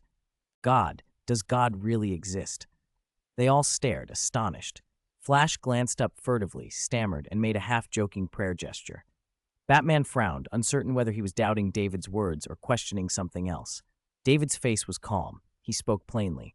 "God exists in the DC universe. Not only that, he is omniscient, omnipotent, and supreme." He went on, voice even. "There's no power in the multiverse greater than God, but he rarely appears to mortals. Many of the angels he made have never truly seen him, only heard his voice. There was even a time when a contingent of angels rebelled and fought their way to heaven's highest level, only to find God's throne empty." "If I were a god," Batman murmured, relaxing his brow slightly, "I don't think I'd be interested in micromanaging the fate of every human." Cyborg, who'd been bristling at something, quieted. Batman continued, eyes on the holographic projection of Jared Joseph. "If God is as powerful as the Bible says, and if he wanted to redeem someone, he wouldn't need the power of an angel." He implied what everyone suspected. Jared probably wasn't some sovereign angel sent by God. "Most likely just a very powerful metahuman," David agreed indifferently. God rarely intervened in the affairs of the universe, much less in the lives of a small group of people on Earth. Cyborg brought up the matter the military had flagged. He flicked the projection, and an image filled the room. A scorched expanse, twisted metal, and charred ruins, a military base razed to the ground as if by some planetary bombardment. "What is this?" "Like post-war scorched earth," Flash said. "Was it carpet-bombed?" "No," Cyborg replied. "This happened 2 days ago in a small African country called Yasir." "Jared did this?" Batman tightened. "Yes, he did." Cyborg's tone went flat. "Yasir has an ancient state cult that forbids worship of other deities. A missionary family entered the country, and for violating the law, were publicly hanged as heretics. Jared, known as Redemption, flew into Yasir in a fury to investigate. Soldiers fired on him. He lifted his hand, a blinding blue light exploded outward, and the entire base, tens of acres, 36 buildings, a full troop, was flattened in one strike. There was a hush. The kind of destruction that could only come from nuclear-grade power had been kept classified by several nations, ostensibly to avoid panic. "How did he act afterward?" Batman asked. "Any signs of losing control?" David studied the photograph, lips pursed. Redemption didn't just have super speed. His energy projection surpassed even Clark's. Clark, at his current age, probably couldn't vaporize steel and concrete in a single heat vision sweep. And the satellites showed Redemption looking at his hands afterward, shocked at his own power, then leaving at the same impossible speed he had arrived. How much energy that single blast had used was unknown. The fact remained, he could do it again. But half a day later, he came back calmer, Cyborg continued. Yasir's government, terrified of a man who could be a human nuclear bomb, made concessions. They amended their laws to allow religious freedom. The First Redemption Church then pledged funds and committed to building hospitals, schools, orphanages, all the social infrastructure they promised. Flash nodded. If not for the massacre of soldiers, the charitable follow-up would have sounded altruistic, helping the poor and oppressed. But Barry found himself unable to accept the means. Batman's expression tightened. This isn't just dangerous, it's coercion at a national level. He invaded another country, demolished a military base, and forced law changes under the pretense of avenging followers. If there's a precedent for that, there can be more. Next time it might be about missionaries being blocked or even someone disagreeing with faith. He left the worst-case scenario unvoiced, but the unease was in the room. David rubbed his chin. If Redemption's power was anywhere near the son of Krypton's, he'd be a household name, especially for an Earthborn powerhouse. Yet none of them had ever heard of him. That suggested a limitation to his power. Cyborg opened to the final military notes. Founder of the First Redemption Church is a priest named Hai Tuohua. Very old, 60, 70, perhaps an alias.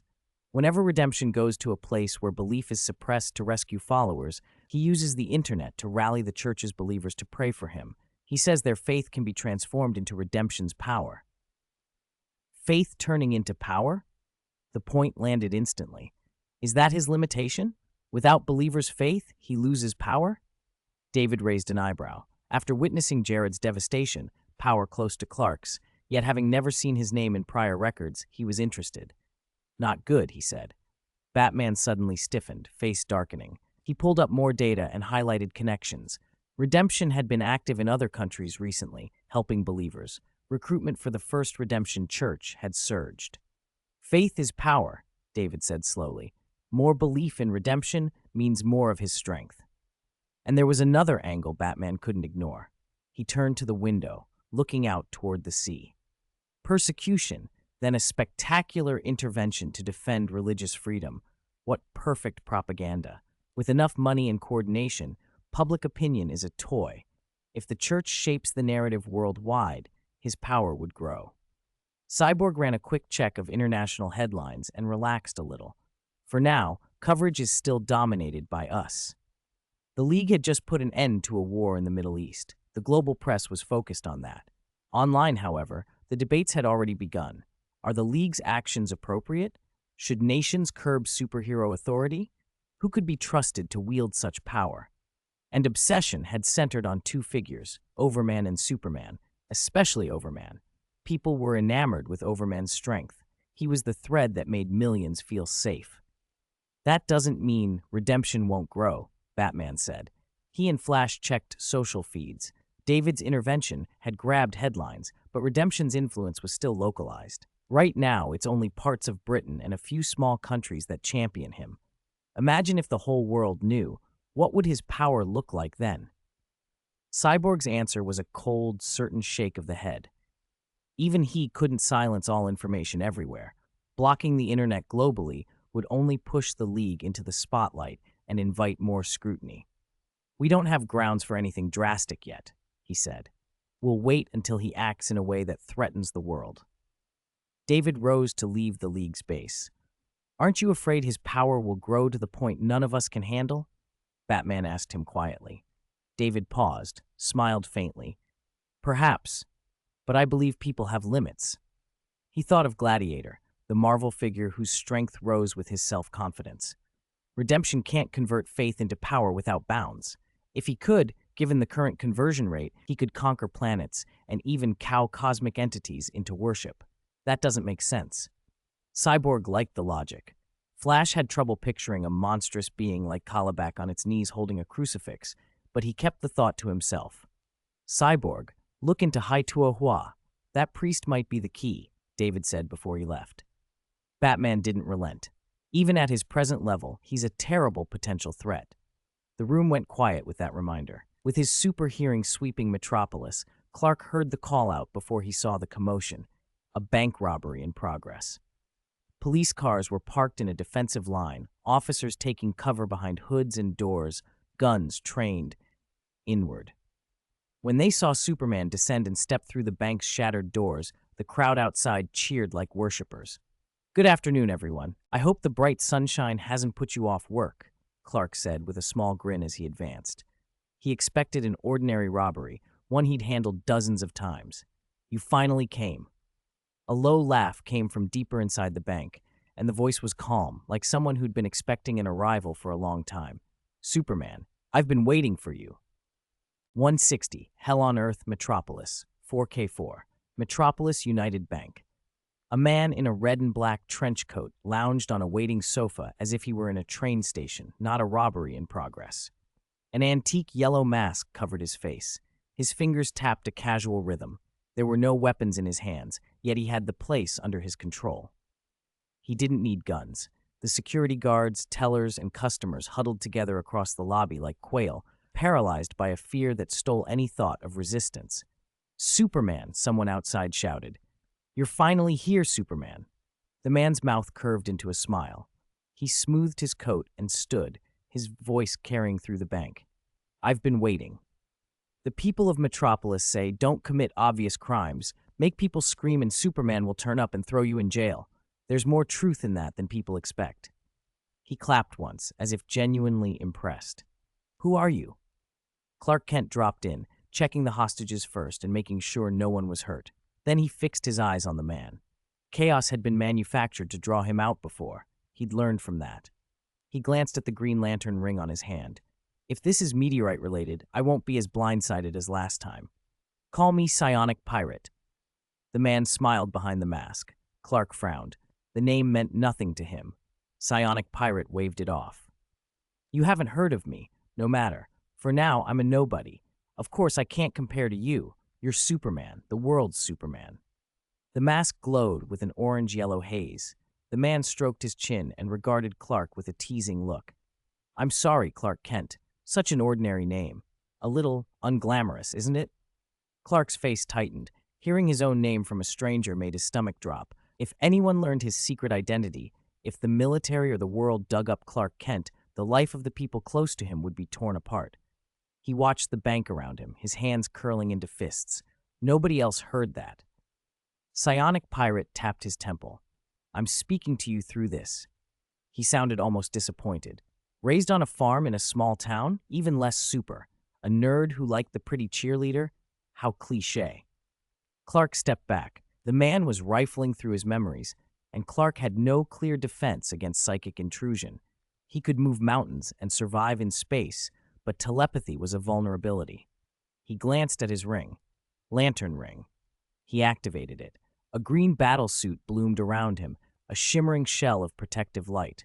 Clark lunged at the masked man, reaching to grab him and end this, but his fist passed straight through an image. Whatever the pirate presented was not entirely solid. A mental barrier from the ring? Interesting. Psionic Pirate examined the Green Lantern ring with genuine curiosity. An alien core weapon, chosen by accident? He was one of the world's top psychics. After awakening his powers, he'd become obsessed with myth and artifact. In a museum, he'd found this Medusa-like mask that amplified psychic power and emotion control. Now his mental reach had grown enormous. The Lantern Ring's defenses were little more than a plastic film to him. He dug deeper into Clark's memories, prying, cataloging. Found it? Overman, your younger brother, David Kent? Enough, Clark exploded. He lashed out, but an orange-yellow psychic serpent whipped through the air and knocked him as if slammed by a truck. Taste the power of the mind, Psionic Pirate crowed. More fanged, energy serpents writhed out of the mask, snapping with hungry mouths.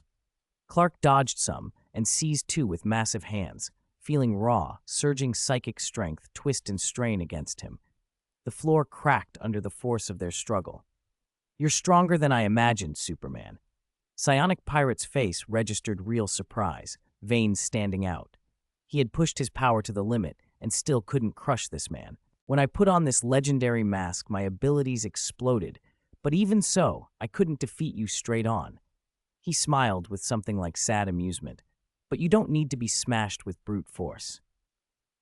What do you want? Clark snarled. He could see ambition as clearly as he could see a muscle twitch.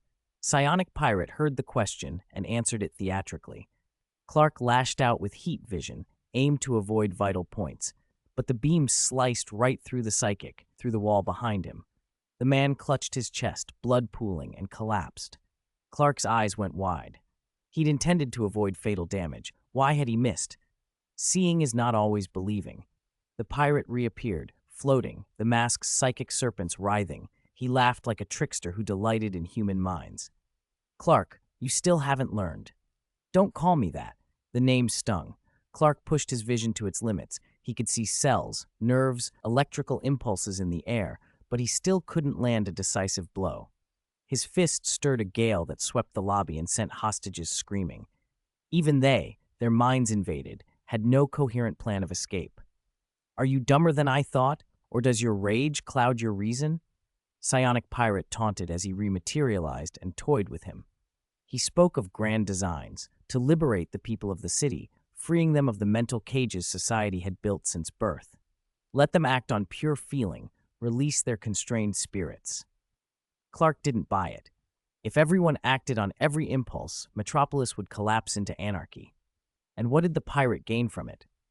You think I'll believe that? He spat as another punch swung and missed. Psionic Pirate's true plan was darker. After a delirious purge of emotion would come vulnerability, and then the perfect moment to imprint everyone with his control, turning them into servants he could command. I'll need guards until the plan is done, he said with a feverish gleam in his eyes. Bodyguards. He looked at Clark like a man savoring a vision. You, Superman, and your little brother, David Kent, Overman. Clark's jaw clenched. The idea of his brother used as muscle in this man's scheme made bile rise in his throat. You lunatic.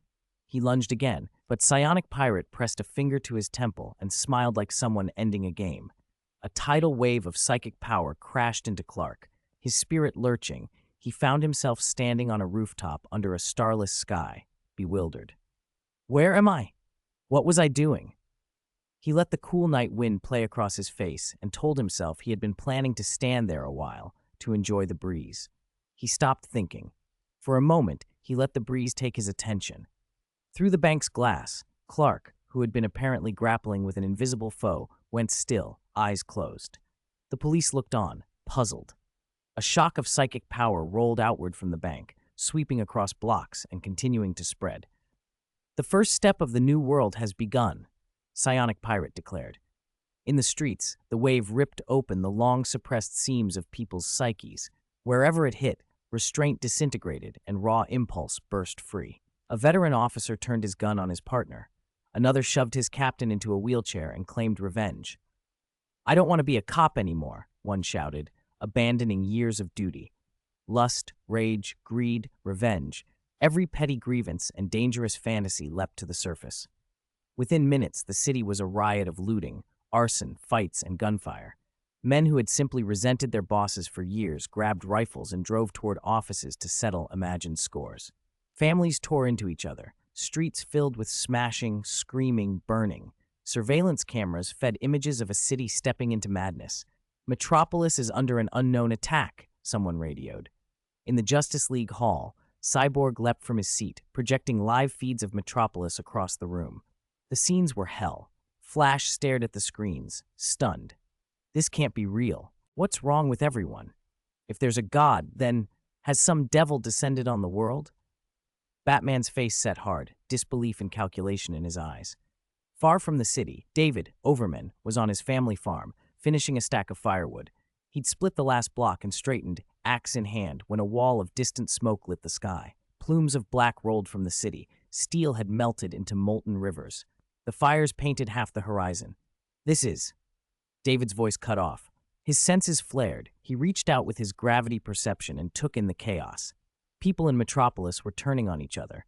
The madness wasn't limited to the city. It bled into nearby towns. His expression went hard. A crash from inside the house snapped him back. Dishware shattered. His mother's startled cry echoed. In a flash, he was at the doorway. Martha stood by the sink, shaken but alive. "Mom, what's wrong?" David asked, concern and urgency in his voice.